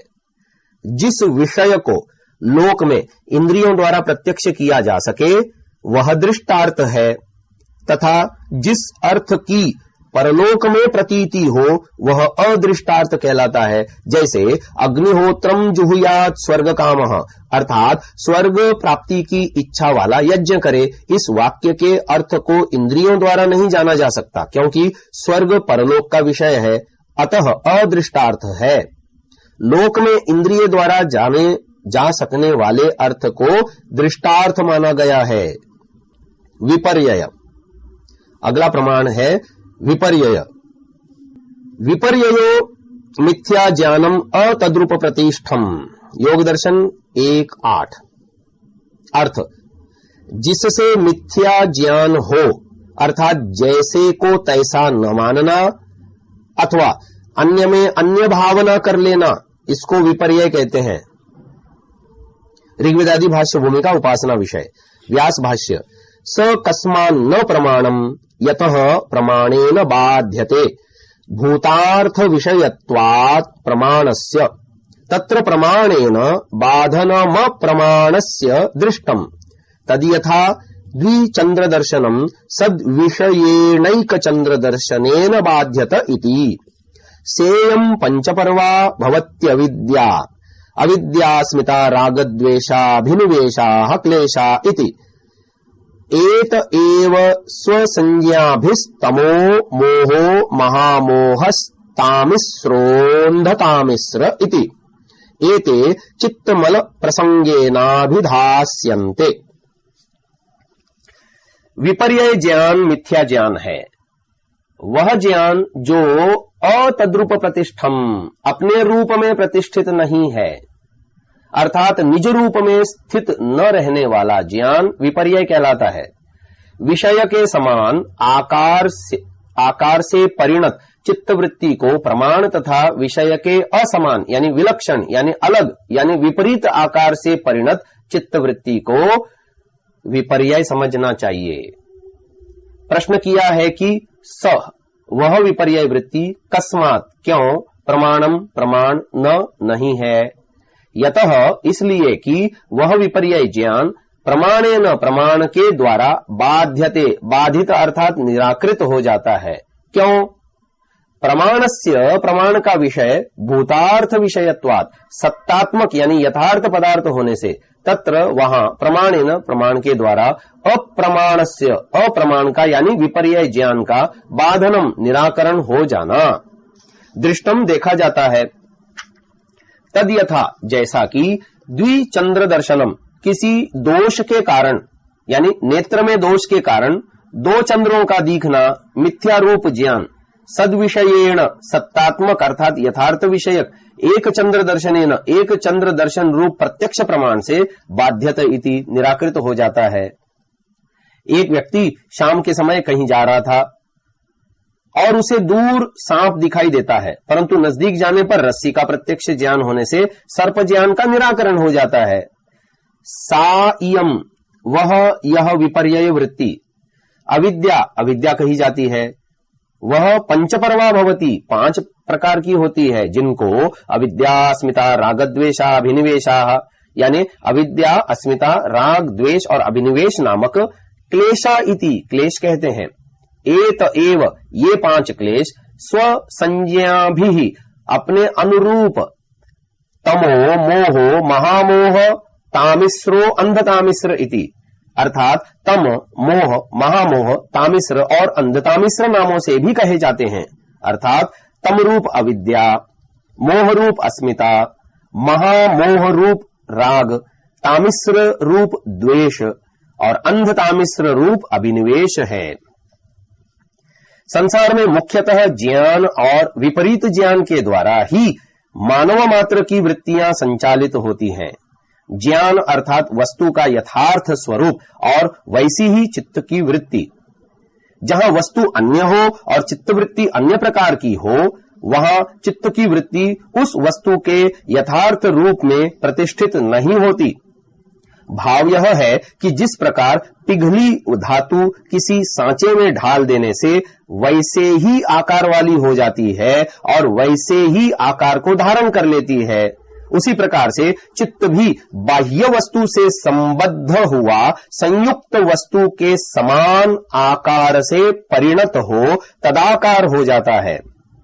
यह चित्त का विषयाकार परिणाम ही प्रमाण ज्ञान या प्रमाण वृत्ति कहलाता है। परंतु यदि ढाली हुई धातु की वस्तु किसी दोष के कारण सांचे के आकार से विलक्षण अथवा विपरीत हो जाए तो वह वस्तु का आकार दोष सहित होने से स्वरूप के अनुसार नहीं होता हुआ दूषित कहलाता है। इसी प्रकार यदि वस्तु के आकार से चित्तवृत्ति किसी दोष के कारण यानी मूलतः इंद्रियों के दोष या प्रथम एकत्रित विपरीत ज्ञान या बाह्य परिस्थितियों के कारण विलक्षण अथवा विपरीत अथवा भिन्न प्रकार की हो जाए तो वह वृत्ति का आकार भी वस्तु के समान आकार न होने से दूषित या मिथ्या या भ्रांत ज्ञान कहा जाता है। जैसे सीप में चांदी का ज्ञान, रस्सी में सर्प का ज्ञान अथवा एक चंद्र में 2 चंद्रों का ज्ञान। यह मिथ्या ज्ञान यानी विपरीत ज्ञान ही जीव के बंधन का कारण है, क्योंकि यही अविद्या है। अविद्यादि क्लेशों की व्याख्या आगे विस्तार पूर्वक की गई है। चौथी वृत्ति है विकल्प। शब्द ज्ञानानुपाति वस्तु शून्यो विकल्पः योग दर्शन 1.9 अर्थात शब्द ज्ञान का अनुसरण करने वाला यानी शब्दार्थ से समझा जाने वाला वस्तु रहित व्यवहार विकल्प वृत्ति है। जैसे किसी ने कहा बंध्या पुत्र आगच्छति, बंध्या का पुत्र आ रहा है। शब्द ज्ञान के अनुसार ऐसा व्यक्ति जो बंध्या का पुत्र है वह आता है, परंतु वास्तव में बंध्या का पुत्र तो होता ही नहीं, क्योंकि पुत्र होने के बाद वह स्त्री बंध्या नहीं कहला सकती। अतः यह ज्ञान विकल्प वृत्ति है। विकल्प में शब्द होता है, वस्तु नहीं, पद होता है, पदार्थ नहीं। यह अभेद में भेद की और भेद में अभेद की कल्पना के कारण होता है, वह लोक व्यवहार में बहुधा प्रयुक्त होता है। व्यास भाष्य। स न प्रमाणोपारोही न विपर्ययोपारोही च वस्तुशून्यत्वेपि शब्दज्ञान माहात्म्य निबंधनो व्यवहारो दृश्यते तद्यथा चैतन्यं पुरुषस्य स्वरूपमिति। यदा चितिरेव पुरुषः तदा किमत्र केन व्यपदिश्यते भवति च व्यपदेशे वृत्तिः यथा चैत्रस्य गौरिति। तथा प्रतिषिद्ध वस्तु धर्मो निष्क्रियः पुरुषः तिष्ठति बाणः स्थास्यति स्थित इति गतिनिवृत्तौ धात्वर्थमात्रं गम्यते तथानुत्पत्ति धर्मा पुरुष इति। उत्पत्ति धर्मस्याभावमात्रम गम्यते न पुरुषान्वयी धर्मः तस्माद् विकल्पितः स धर्मस्तेन चास्ति व्यवहार इति। अर्थात स वह विकल्प वृत्ति न प्रमाणः प्रमाण के उपारोही अंतर्गत है, च और न ही विपर्ययः विपर्यय के उपारोही अंतर्गत है, क्योंकि वस्तु शून्यत्वे वास्तविक वस्तु या पदार्थ से रहित होने पर अपि भी शब्द ज्ञान माहात्म्य निबंधन शब्द ज्ञान की महिमा से युक्त व्यवहार दृश्यते देखा जाता है। प्रमाण वृत्ति और विपर्यय वृत्ति दोनों में वस्तु का सद्भाव आवश्यक है, क्योंकि विकल्प वृत्ति का उद्भावन विषय वस्तु के अभाव में होता है। प्रमाण वृत्ति यथार्थ ज्ञान है, जबकि विपर्यय वृत्ति और विकल्प वृत्ति दोनों ही मिथ्या ज्ञान है। इनमें विपर्यय वृत्ति तभी तक रहती है जब तक भ्रम रहता है। भ्रम दूर होते ही विपर्यय वृत्ति समाप्त हो जाती है, परंतु विकल्प वृत्ति में पदार्थ तो होता ही नहीं है। तद यथा जैसे कि चैतन्य अर्थात चेतनता पुरुषस्य पुरुष का स्वरूपम इति स्वरूप है। यदा जबकि चिति ही एव चिति अर्थात चेतनता ही पुरुष यानी आत्मा है। तदा तब किम अत्र यहाँ किस से केन किसको व्यपदिश्यते बतलाया जा रहा है, अर्थात किस पदार्थ से किस पदार्थ को बतलाया जा रहा है।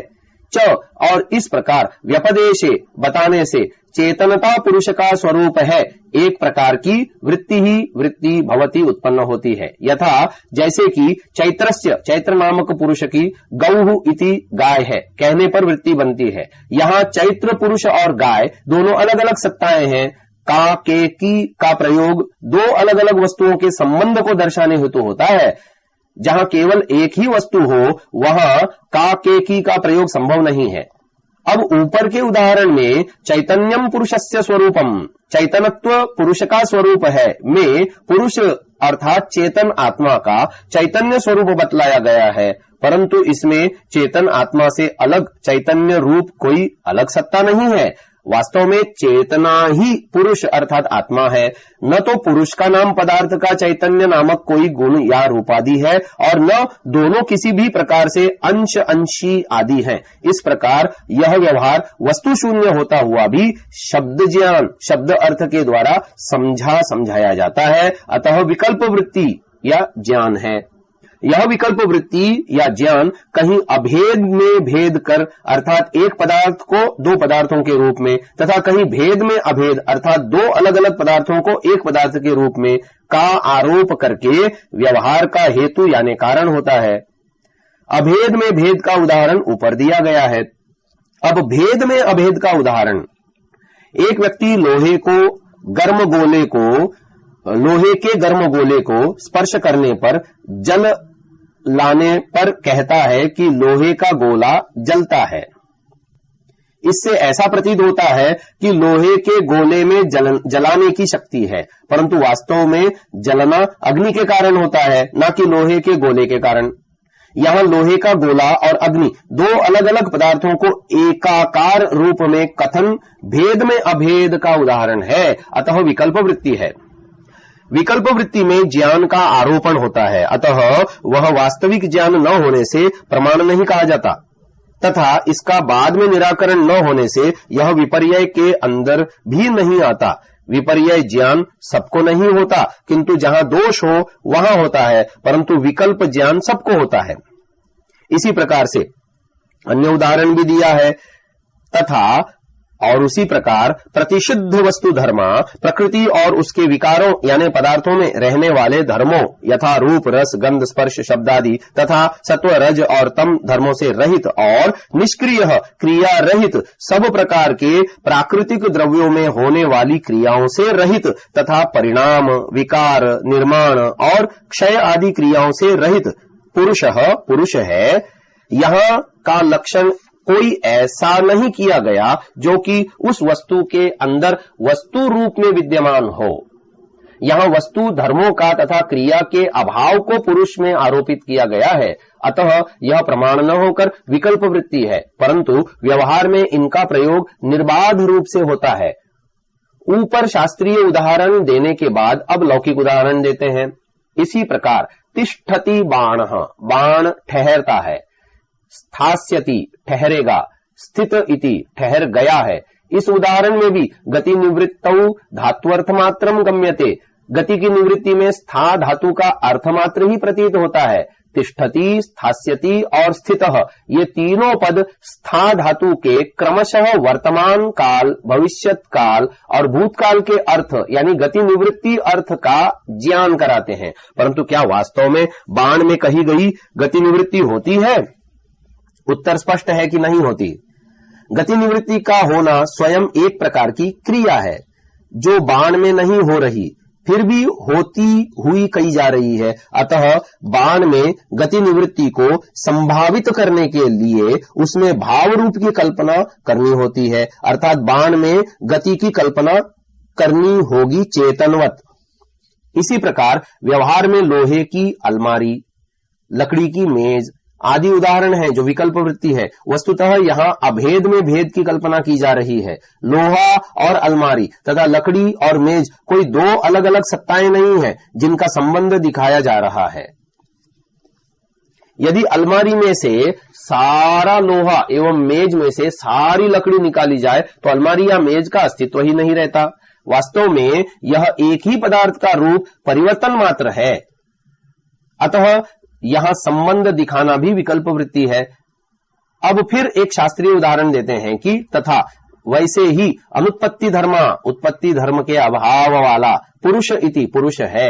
इस प्रकार से यहाँ उत्पत्ति धर्मस्य उत्पत्ति धर्म के अभाव मात्रम अवगम्यते, अभाव की प्रतीति हो रही है, न पुरुषान्वयी धर्म, न कि पुरुष के अंदर रहने वाला अनुत्पत्ति रूप कोई धर्म जाना जाता है। तस्मात् इससे सह धर्म वह उत्पत्ति धर्म के अभाव रूप धर्म शाब्दिक ज्ञान मात्र होने से विकल्पितः विकल्प्य वृत्ति है। तेन च और उससे अस्ति व्यवहार इति व्यवहार होता है। यह अभाव नामक धर्म पुरुष में सर्वथा कल्पित ही है और उससे भी व्यवहार चलता है, अर्थात इस प्रकार का कथन निर्बाध रूप से लोक व्यवहार में किया जाता है। यह विकल्प वृत्ति है। तथा अहम अस्मि अर्थात मैं हूं, यह वृत्ति भी विकल्प वृत्ति है, क्योंकि अहंकार और आत्मा एक दूसरे से भिन्न पदार्थ होने पर भी दोनों में अभेद प्रतीत होता है, अर्थात अहंकार को आत्मा में आरोपित करके दोनों को एक बताया जा रहा है। अगली वृत्ति है निद्रा। अभाव प्रत्ययालंबना वृत्तिर निद्रा। योग दर्शन 1:10। सूत्रार्थ अभाव यानी शून्यता यानी जागृत और स्वप्न अवस्था विषयक वृत्तियों के ज्ञान के अभाव रूप प्रत्यय यानी अज्ञान रूप प्रतीति का ही आलंबना, आलंबन यानी आश्रय बनाने वाली वृत्ति ही तमोगुण प्रधान वृत्ति निद्रा है। स्वामी दयानंद जी इस पर अर्थ करते हुए लिखते हैं, जो वृत्ति अज्ञान और अविद्या के अंधकार में हो उस वृत्ति का नाम निद्रा है। ऋग्वेदादि भाष्य भूमि का उपासना विषय। प्रमाण वृत्ति में वस्तुओं की यथार्थता सदरूप, विपर्यय वृत्ति में वस्तुओं की अयथार्थता असदरूप, विकल्प वृत्ति में सद असद वस्तु रूप से रहित कल्पित मात्र व्यवहार होता है, किंतु निद्रा में इनसे विलक्षण अभाव मात्र यानी शून्य मात्र प्रतीति का आश्रय होने से यह उनसे भिन्न वृत्ति है। निद्रा तमोगुण प्रधान वृत्ति है। निद्रा नामक वृत्ति सुषुप्ति अवस्था है। जागृत काल में ज्ञानेंद्रियां, कर्मेंद्रियां तथा अंतःकरण चेतन भाव से चेष्टा करते हैं। स्वप्न काल में ज्ञानेंद्रियां और कर्मेंद्रियां निचेष्ट रहती हैं और केवल अंतःकरण चेतन अधिष्ठान सक्रिय रहता है। सुषुप्ति में समस्त इंद्रियां तथा चेतना अधिष्ठान सर्वथा निचेष्ट रहते हैं, अतः इंद्रियों और मन से होने वाले अनुभवों का उस अवस्था में सर्वथा अभाव रहता है। इस प्रकार ज्ञान के अभाव की प्रतीति भी एक प्रकार का ज्ञान है जो सुषुप्ति अवस्था में होता है। व्यास भाष्य। साच संप्रबोधे प्रत्यवमर्षात् प्रत्यय विशेषः कथम सुखमहम स्वाप्सम प्रसन्नम मे मनः प्रज्ञां मे विशारदी करोति दुःखमहम स्वाप्सम स्त्यानं मे मनो भ्रमत्यनवस्थितं गाढं मूढोऽहम स्वाप्सम गुरूणि मे गात्राणि क्लान्तं मे चित्तम् अलसं मुषितम् इव तिष्ठतीति सह खल्वयम् प्रबुद्धस्य प्रत्यवमर्शो न स्यात् असति प्रत्ययानुभवे तदाश्रिताः स्मृतयश्च तद्विषया न स्युः तस्मात् प्रत्यय विशेषो निद्रा सा च समाधावितर प्रत्ययवन् निरोधव्येति। सा च और वह निद्रा संप्रबोधे निद्रा से जागने पर प्रत्यववर्षात् स्मरण होने के कारण प्रत्यय विशेष एक प्रकार का ज्ञान या अनुभव अथवा प्रतीति विशेष है। कथम वह ज्ञान किस प्रकार का होता है? वह ज्ञान 3 प्रकार का होता है जो निम्न प्रकार से है। जागने पर अहम मैं सुखम सुखपूर्वक अस्वाप्सम सोया क्योंकि मे मनः मेरा मन प्रसन्नम प्रसन्न है और प्रज्ञाम में मेरी बुद्धि को विशारदी करोति निर्मल अथवा विकसित कर रहा है। यह सात्विक निद्रा हुई। अहम अथवा अहम मैं दुखम दुखपूर्वक अस्वाप्सम सोया क्योंकि मे मनः मेरा मन स्त्यानम अकर्मण्य या अलसाया हुआ सा और भ्रमत्यनवस्थितम चंचल अथवा विकल होकर भ्रमित हो रहा है। यह राजसिक निद्रा हुई। अथवा गाढ़म गाढ़ निद्रा में अहम मैं मूढ़ होकर अस्वाप्सम सोया क्योंकि मे गात्राणि मेरे अंग गुरूणी भारी हो रहे हैं और मे चित्तम मेरा चित्त यानी मन क्लांतम थका हुआ सा है और अलसम अलसाया एवं उषितम इव तिष्ठति खोया खोया सा है। यह तामसिक निद्रा हुई। इति इस प्रकार की स्मृतियां हैं।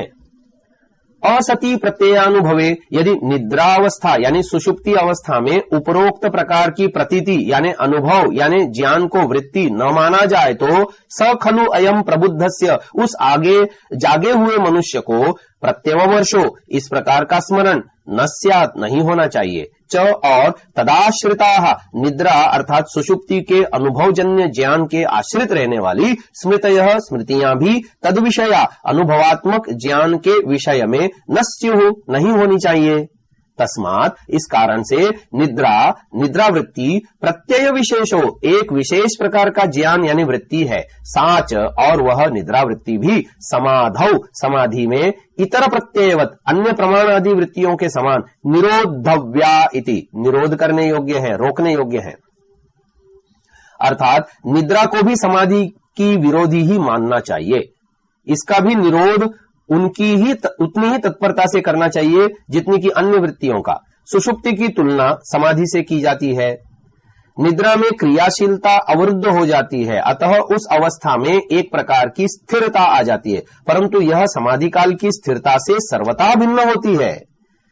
निद्रा को ज्ञान रहित और अस्वच्छ स्थिरता कहा जा सकता है, परंतु दूसरी ओर समाधि ज्ञान सहित और स्वच्छ स्थिरता कही जाएगी। निद्रा पर व्यक्ति का वश नहीं, परंतु समाधि तो प्रयत्न पूर्वक स्ववश में ही होती है। यदि निद्रा स्थिर गंदा जल है तो समाधि स्थिर निर्मल जल है। स्मृति अनुभूत विषया संप्रमोष स्मृति ही योग दर्शन 1:11। अर्थ जिस व्यवहार व वस्तु को प्रत्यक्ष देख लिया हो उसी का संस्कार ज्ञान में बना रहता और उस विषय को अप्रमोषः भूले नहीं। इस प्रकार की वृत्ति को स्मृति कहते हैं। ऋग्वेदादि भाष्य भूमिका उपासना विषय। मानव मात्र संसार में लाखों विषयों और पदार्थों का अनुभव करता है। वे समस्त अनुभूत विषय चित्त में संस्कारों के रूप में संचित रहते हैं। जब उनमें से किसी का निमित्त विशेष सामने आ जाता है तो वह विषय अपने समस्त वृत्त के साथ आ खड़ा होता है। इसी का नाम स्मृति है। व्यास भाष्य। किम प्रत्ययस्य चित्तम स्मरत्याहो स्विद विषयस्येति ग्राह्योपरक्तः प्रत्ययो ग्राह्य ग्रहणो भयाकार निर्भासस्तज्जातीयकं संस्कारमारभते। स संस्कारः स्वव्यञ्जकाञ्जनस्तदाकारामेव ग्राह्य ग्रहणो भयात्मिकां स्मृतिं जनयति। तत्र ग्रहणाकार पूर्वा बुद्धिः ग्राह्याकार पूर्वा स्मृतिः सा च द्वयी भावितस्मर्तव्या चाभावितस्मर्तव्या च। स्वप्ने भावितस्मर्तव्या जाग्रत् समये त्वभावितस्मर्तव्येति। सर्वाः स्मृतयः प्रमाण विपर्यय विकल्प निद्रा स्मृतीनामनुभवात् प्रभवन्ति। सर्वाश्चैतावृत्तयः सुख दुःख मोहात्मिकाः। सुख दुःख मोहाश्च क्लेशेषु व्याख्येयाः। सुखानुशयी रागः दुःखानुशयी द्वेषः मोह पुनरविद्येति। एताः सर्वाः वृत्तयो निरोद्धव्याः। आसां निरोधे संप्रज्ञातो वा समाधिर्भवत्यसंप्रज्ञातो वेति। स्मृति के विषय में व्याख्या करते हुए शंका होती है कि किम चित्तम क्या चित्त प्रत्ययस्य अनुभव रूप ज्ञान का स्मरति स्मरण कराता है। आहोस्वित अथवा विषयस्य इति अनुभूत विषय यानी पदार्थ का। स्मृति क्या है इसको स्पष्टतया समझने हेतु स्मृति की पूरी प्रक्रिया जान लेनी चाहिए। अतः कहा है अनुभव काल में ग्राह्योपरक्त ग्रहण करने योग्य पदार्थों यानी विषयों से उपरक्त यानी उपरंजित रंगा हुआ ही प्रत्यक्ष ज्ञान होता है। अतः ग्राह्य ग्रहण उभयाकार निर्भासः पदार्थ यानी विषय जो ज्ञान दोनों के स्वरूप को लिए हुए तत्जातीयकम उस प्रकार के पदार्थ और ज्ञान वाले ही संस्कारम संस्कार को आरभते आरंभ करता है। पुनः ससंस्कारः वह ग्राह्य ग्रहण रूप उभयाकार संस्कार स्वव्यंजकांजनः अपने निमित्त से व्यक्त हुआ तदाकारम एव उस जैसी यानी अपने समान ग्राह्य ग्रहण उभयात्मिकाम पदार्थ यानी विषय और ज्ञान दोनों के आकार वाली स्मृतिम स्मृति को जनयति उत्पन्न करता है। उदाहरणार्थ पुस्तक को जान लेने के बाद में व्यक्ति कहता है कि मैं पुस्तक को जानता हूं। इस प्रकार के ज्ञान को व्यवसाय ज्ञान कहते हैं। इस ज्ञान के होने के पश्चात व्यक्ति सोचता है कि मैं पुस्तक विषयक ज्ञान वाला हूं। इस प्रकार के ज्ञान को अनुव्यवसायक ज्ञान कहते हैं। स्मृति का उत्पन्न करने वाला है अनुव्यवसाय ज्ञान। अतः स्मृति में विषय यानी पदार्थ तथा प्रतीति रूप ज्ञान दोनों ही कारण हैं। यदि दोनों में से एक न हो तो स्मृति नहीं हो सकती। अनुभव और स्मृति में भेद बताते हुए कहा तत्र इस उभयाकार स्मृति में ग्रहणाकार पूर्वा इंद्रियों के अधीन ज्ञानाकार प्रधान अंश रूप बुद्धि प्रतीति रूप ज्ञान या अनुभव होता है और ग्राह्याकार पूर्वा विषय या पदार्थ के आकार के प्रधान अंश वाली स्मृति ही स्मृति होती है। अर्थात स्मृति विषय को लेकर होती है। संस्कार सदा अनुभूति के समान होते हैं और स्मृति सदा संस्कारों के अनुरूप होती है। स्वप्नावस्था भी स्मृति का ही एक रूप है। निद्रा के दोष के कारण कभी कभी अनुभूति किए हुए विषयों का उलटफेर हो जाता है, परंतु सर्वथा अनुभव विहीन विषय की स्मृति वहां भी नहीं होती। वर्तमान काल में गणेश की प्रतिमा इस उलटफेर का स्पष्ट उदाहरण है। किसी ने स्वप्न में सिर कटे बच्चे के धड़ के साथ हाथी का सिर रख देख लिया होगा और गणेश की कल्पना बन गई, जो वास्तविक जीवन में परमात्मा की व्यवस्था के अनुसार संभव ही नहीं है। अनुभव करते समय पुस्तक और उसका ज्ञान दोनों प्रकाशित रहते हैं, परंतु यह इंद्रियों के अधीन है और स्मृति में संस्कार के अनुरूप विषय यानी पुस्तक और उसका ज्ञान दोनों उद्बुद्ध हो जाते हैं। साच और वह स्मृति द्वयी दो प्रकार की होती है। भावित स्मर्तव्याच, भावित यानी कल्पित यानी मिथ्या पदार्थ का स्मरण कराने वाली, और दूसरी अभावित स्मर्तव्याच, अभावित अर्थात अकल्पित यथार्थ पदार्थ का स्मरण कराने वाली, स्वप्न अवस्था में होने वाली स्मृति। भावित स्मर्तव्या कल्पित अयथार्थ पदार्थ विषयक होती है और जागृत अवस्था में होने वाली स्मृति तो अभावित स्मर्तव्यति यथार्थ पदार्थ विषयक वाली होती है। अर्थात पहली है भावित स्मर्तव्या, जिस स्मृति का विषय कल्पित या अयथार्थ होता है उसे भावित स्मर्तव्या स्मृति कहते हैं। दूसरा अभावित स्मर्तव्या, जिस स्मृति का विषय अकल्पित यथार्थ या स्वाभाविक होता है उसे अभावित स्मर्तव्या स्मृति कहते हैं। स्वप्नावस्था में जो पदार्थ का ज्ञान है वह भावित स्मर्तव्या नामक अयथार्थ स्मृति है, क्योंकि पदार्थों का उलट पलट कर कृत्रिम स्मृति होती है। जैसा कि ऊपर गणेश का उदाहरण में बताया गया, ऐसे ही अपने आप को आकाश में उड़ता हुआ देखना, पानी पर चलता हुआ देखना इत्यादि, यह सब भावित स्मर्तव्या स्मृति के उदाहरण हैं। जागृत अवस्था में अकृत्रिम अर्थात जो वास्तविक स्वरूप पदार्थ का है वैसी ही प्रतीत होना स्मृति है। जो पदार्थ जैसा है और जिसका अनुभव किया हो वैसा और उतना ही स्मरण होता है। मैंने अमुक काम किया, अमुक व्यक्ति से मिला आदि, और ऐसी स्मृति को अभावित स्मर्तव्या स्मृति कहा जाता है। स्मृति को सबसे अंतिम वृत्ति के रूप में लिखा है। इसका कारण यह है कि सर्वाह च एताह, और यह सभी स्मृतियां प्रमाण विपर्यय विकल्प निद्रा स्मृति नाम अनुभवात, प्रमाण विपर्यय विकल्प निद्रा और स्मृति के अनुभव के पश्चात प्रभवंती उत्पन्न होती हैं। स्मृति की स्वयं अलग से सत्ता नहीं हो सकती। यदि प्रमाण आदि पूर्ववृत्तियां न हो तो स्मृति की भी स्मृति होती है। जैसे इस बात की स्मृति होना कि मैंने पुस्तक देखी थी, इस स्मृति की कालांतर में फिर स्मृति होना स्मृति की भी स्मृति है। सर्वाह च एताः, और ये सभी वृत्तियां सुख दुख मोहात्मिकाः, सुख दुख और मोह रूप हैं। सुख दुख मोहाच, सुख दुख और मोह क्लेशेषु, क्लेशों के प्रसंग यानी योग दर्शन 2-3 में व्याख्येयाः, व्याख्यान करने योग्य है। सुखानुशयी, सुख भोग के पीछे रहने वाला राग है। दुखानुशयी, दुख भोग के पीछे रहने वाला द्वेष है। मोह पुनः, और मोह अविद्या इति, अविद्या है। एताः सर्वाः, ये सभी प्रमाण आदि वृत्तियां निरोधव्याः, निरोध करने योग्य है। आसाम, इन वृत्तियों के निरोध होने पर संप्रज्ञातो वा समाधि भवति, संप्रज्ञात समाधि होती है, और तत्पश्चात असंप्रज्ञातो वा इति, असंप्रज्ञात समाधि होती है। अब प्रसंगतः इन वृत्तियों के रोकने के उपायों पर विचार किया जाता है। प्रथम उपाय अभ्यास वैराग्याभ्याम तन्निरोधः, योग दर्शन 1:12। सूत्रार्थ अभ्यास वैराग्याभ्याम, अभ्यास और वैराग्य के द्वारा तत् उन 5 चित्तवृत्तियों का निरोध होता है। इस सूत्र पर महर्षि दयानंद जी सरस्वती कहते हैं, इन 5 वृत्तियों के बुरे कामों और अनीश्वर के ध्यान से हटाने का उपाय कहते हैं कि अभ्यास वैराग्याभ्याम।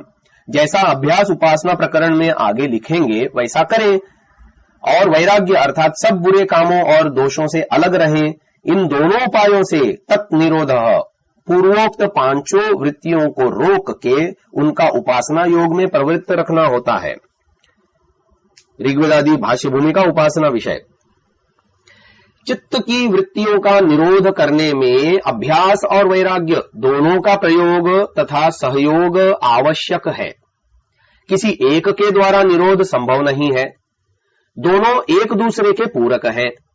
उन दोनों में प्रथमतः वैराग्य के द्वारा विषयों में दोष दृष्टि से चित्त का स्वाभाविक बहिर्मुख प्रवाह जो अनादिकाल से चल रहा है रोका जाता है और विवेक ज्ञान के अभ्यास से अंतर प्रवाह यानी आत्म अभिमुख चालू किया जाता है।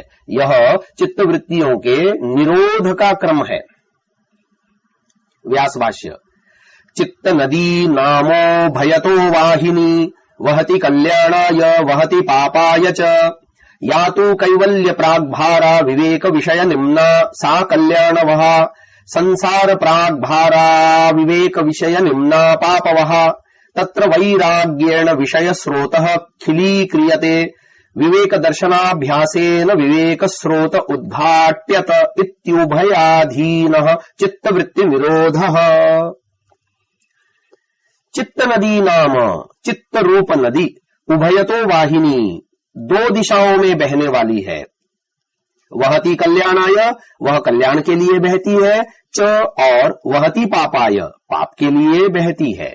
या तू जो तो कैवल्य प्राग्भारा कैवल्य अर्थात मोक्ष की ओर उन्मुख होकर विवेक विषय निम्ना विवेक मार्ग यानी विवेक ख्याति की ओर झुकी हुई है, सा वह कल्याण के लिए बहती है। और जो संसार प्राग्भारा संसार अर्थात सांसारिक विषय भोगों की ओर उन्मुख होकर अविवेक विषय निम्ना अविवेक यानी अज्ञान मार्ग की ओर झुकी हुई है, वह पाप की ओर बहती है। अर्थात पहली धारा पर चलकर जीव को मोक्ष प्राप्त होता है और दूसरी धारा से संसार सागर में गोते लगाता रहता है।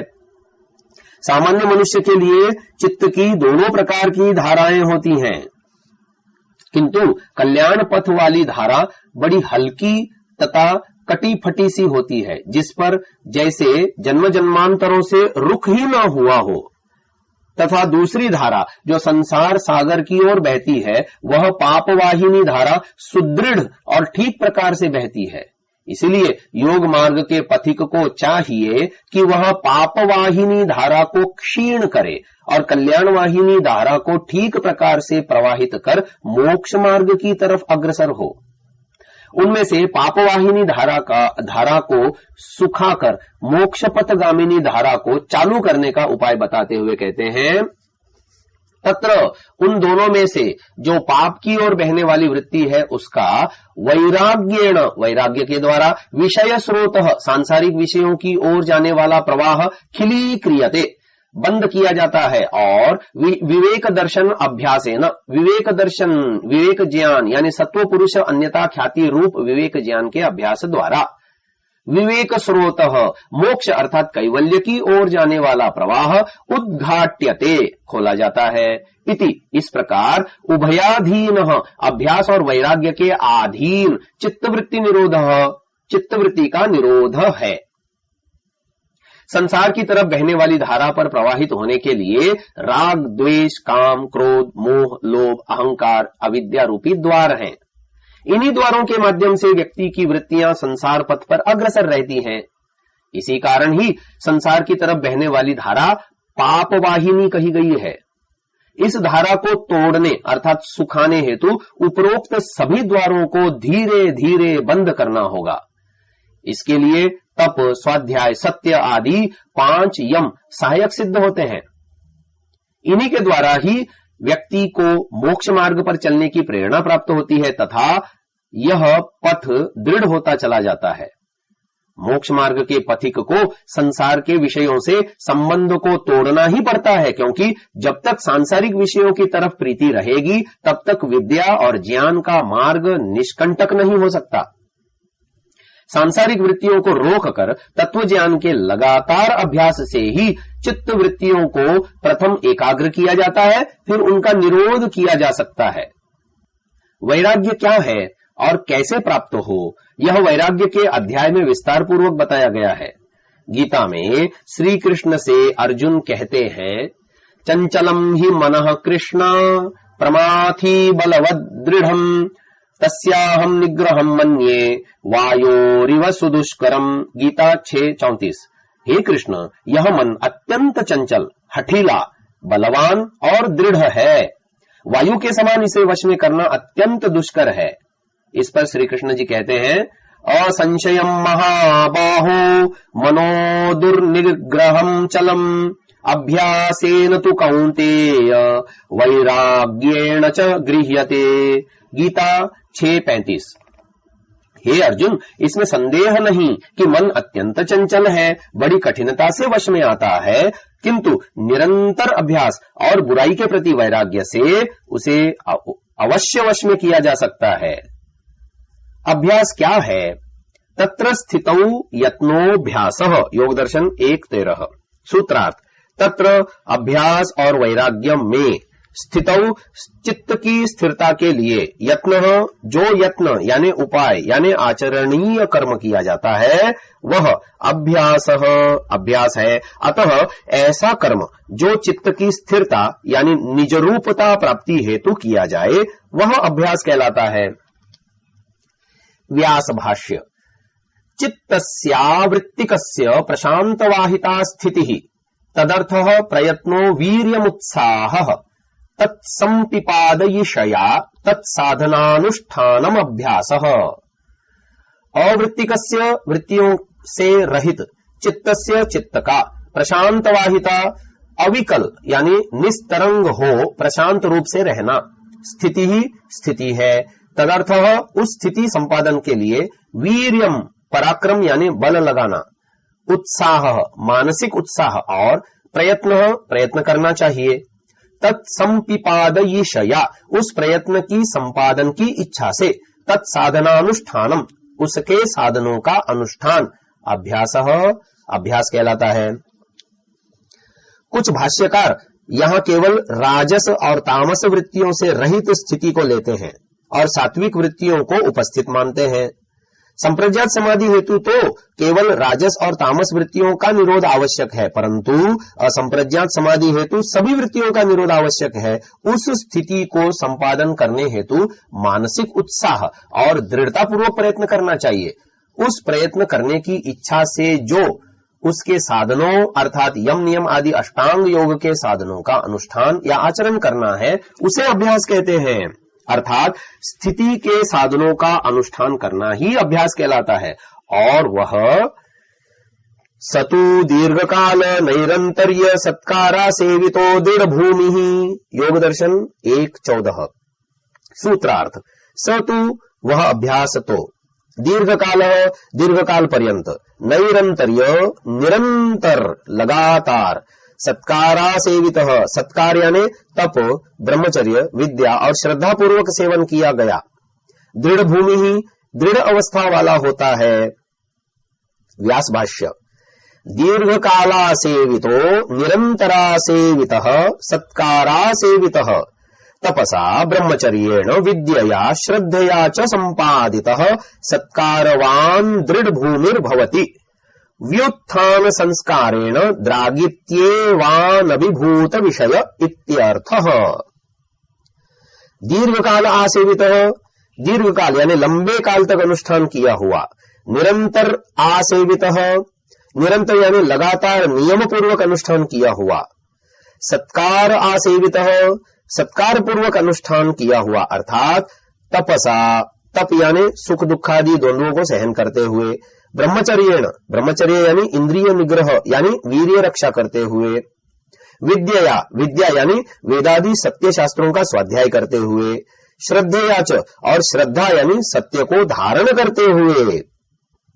संपादितः, संपादन किया हुआ अभ्यास ही सत्कारवान, सुसेवित अर्थात अच्छे प्रकार से अनुष्ठित, दृढ़ भूमि वाला भवती होता है।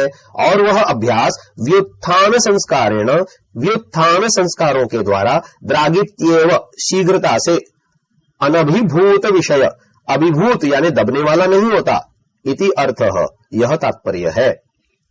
अर्थात चित्त की वृत्तियों को रोकने के दो उपाय बताए गए, प्रथम अभ्यास, दूसरा वैराग्य। अभ्यास जो चित्त की स्थिरता हेतु योग के अंगों का दीर्घ काल तक निरंतर तप, ब्रह्मचर्य, विद्या और श्रद्धा पूर्वक किया गया अनुष्ठान है। इससे जीव के कल्याण को प्राप्त कराने वाले संस्कार सुदृढ़ हो जाते हैं तथा कर्म एक ठीक दिशा में अग्रसर होते हैं। और वैराग्य के बारे में अगले सूत्र में बताया गया है। दृष्टानुश्रविक विषय वितृष्णस्य वशीकार संज्ञा वैराग्यम। योग दर्शन 1:15। सूत्रार्थ, दृष्ट यानी इंद्रियों द्वारा साक्षात किए हुए और आनुश्रविक वेद तथा वेदोक्त ग्रंथों में पढ़े हुए अथवा आचार्यों से सुने हुए इस लोक से परे अथवा इंद्रियों से परे अतीन्द्रिय विषयों से वितृष्णस्य तृष्णा रहित वासना रहित मनुष्य की वशीकार संज्ञा, वशीकार प्रतीति, स्वाधीन अनुभूति वैराग्यम वैराग्य है। वैराग्य के बारे में विस्तार पूर्वक विचार आगे वैराग्य यानी अध्याय 21वें में किया जाएगा। महर्षि पतंजलि जी ने चित्त की वृत्तियों को नियंत्रित करने के कुछ अन्य उपाय भी बताए हैं, जो यदि वैराग्य अभ्यास के साथ किए जाएं तो लक्ष्य की प्राप्ति शीघ्र संभव है। इनमें से 2 उपायों का संक्षेप में यहां वर्णन किया जाता है। ईश्वर प्रणिधानाद्वा, योग दर्शन 1:23। सूत्रार्थ, वा और ईश्वर प्रणिधानात, ईश्वर प्रणिधान यानी ईश्वर की भक्ति विशेष होने से भी समाधि की सिद्धि और समाधि फल की प्राप्ति शीघ्रतम होती है, तथा उस समाधि के योग होने का यह भी साधन है कि ईश्वर प्रणिधानाद्वा, ईश्वर में विशेष भक्ति होने से मन का समाधान होके मनुष्य समाधि योग को शीघ्र प्राप्त हो जाता है। ऋग्वेद आदि भाष्य भूमिका उपासना विषय योग सूत्र 2:1 की व्याख्या में स्वामी जी लिखते हैं, सब सामर्थ्य, सब गुण, प्राण, आत्मा और मन के प्रेम भाव से आत्मादि द्रव्यों को ईश्वर के लिए समर्पण करना। ऋग्वेद आदि भाष्य भूमिका उपासना विषय। ईश्वर प्रणिधान का अर्थ है अपनी समस्त क्रियाओं को ईश्वर के अर्पित करना और उन कर्मों के फलों की चाह न रखना। जब मनुष्य को अपने सभी कर्मों के फल की इच्छा का परित्याग करके अपने परम लक्ष्य परमपिता परमात्मा के अर्पित करता है तो मनुष्य अशुभ कर्म कैसे कर पाएगा? वहां तो कर्म में ही आसक्ति नहीं रह जाएगी, मात्र कर्तव्य समझकर शुभ कर्म करने होंगे, क्योंकि अपने प्रिय को तो हम केवल मात्र अच्छा ही तो देना चाहेंगे, न कि अशुभ। ऐसी अवस्था में अशुभ कर्मों पर नियंत्रण स्वतः ही हो जाएगा। अगर ऐसा नहीं है तो ईश्वर प्रणिधान पूर्ण रूपेण नहीं होगा। दूसरा सूत्र है, मैत्री करुणा मुदितोपेक्षाणाम सुख दुख पुण्या पुण्य विषयाणाम भावना तश्चित्त प्रसादनम। योग दर्शन 1:33। अर्थात इस संसार में जितने मनुष्य आदि प्राणी सुखी हैं, उन सबके साथ मित्रता की भावना रखनी चाहिए, दुखियों पर कृपा दृष्टि रखनी चाहिए, पुण्यात्माओं के साथ प्रसन्नता तथा पापियों के साथ उपेक्षा अर्थात न उनके साथ प्रीति रखना और न ही वैर करना। इस प्रकार से चित्त की प्रसन्नता, स्वच्छता तथा स्थिरता होती है। इससे सात्विक धर्म की उत्पत्ति होती है और चित्त प्रसन्न होता है।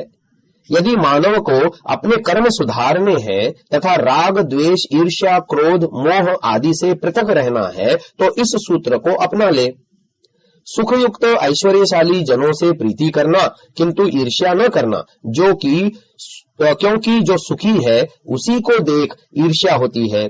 दुखियों के दुख देखकर उन पर करुणा दृष्टि रखना और उनके दुख दूर करने का उपाय यथासंभव करना चाहिए, न कि उनके दुख में स्वयं प्रसन्न होना या उनके प्रति उदासीनता का भाव रखना। पुण्यात्मा, साधु तथा आप्त पुरुषों को देखकर प्रसन्न होना, न कि द्वेष करके उनके दोषों को ही खोजते रहना और अभिमान के भाव से ग्रस्त होकर उनका विरोध मात्र करना चाहिए। और पापियों को देखकर उपेक्षा, उदासीनता, विरक्ति का भाव रखना, न कि उनके कर्मों का अनुमोदन करना और न ही शत्रु भाव रखना। इस प्रकार के व्यवहार से मनुष्य में सात्विक वृत्ति जागृत होती है तथा सुकर्मों में प्रवृत्ति होती है।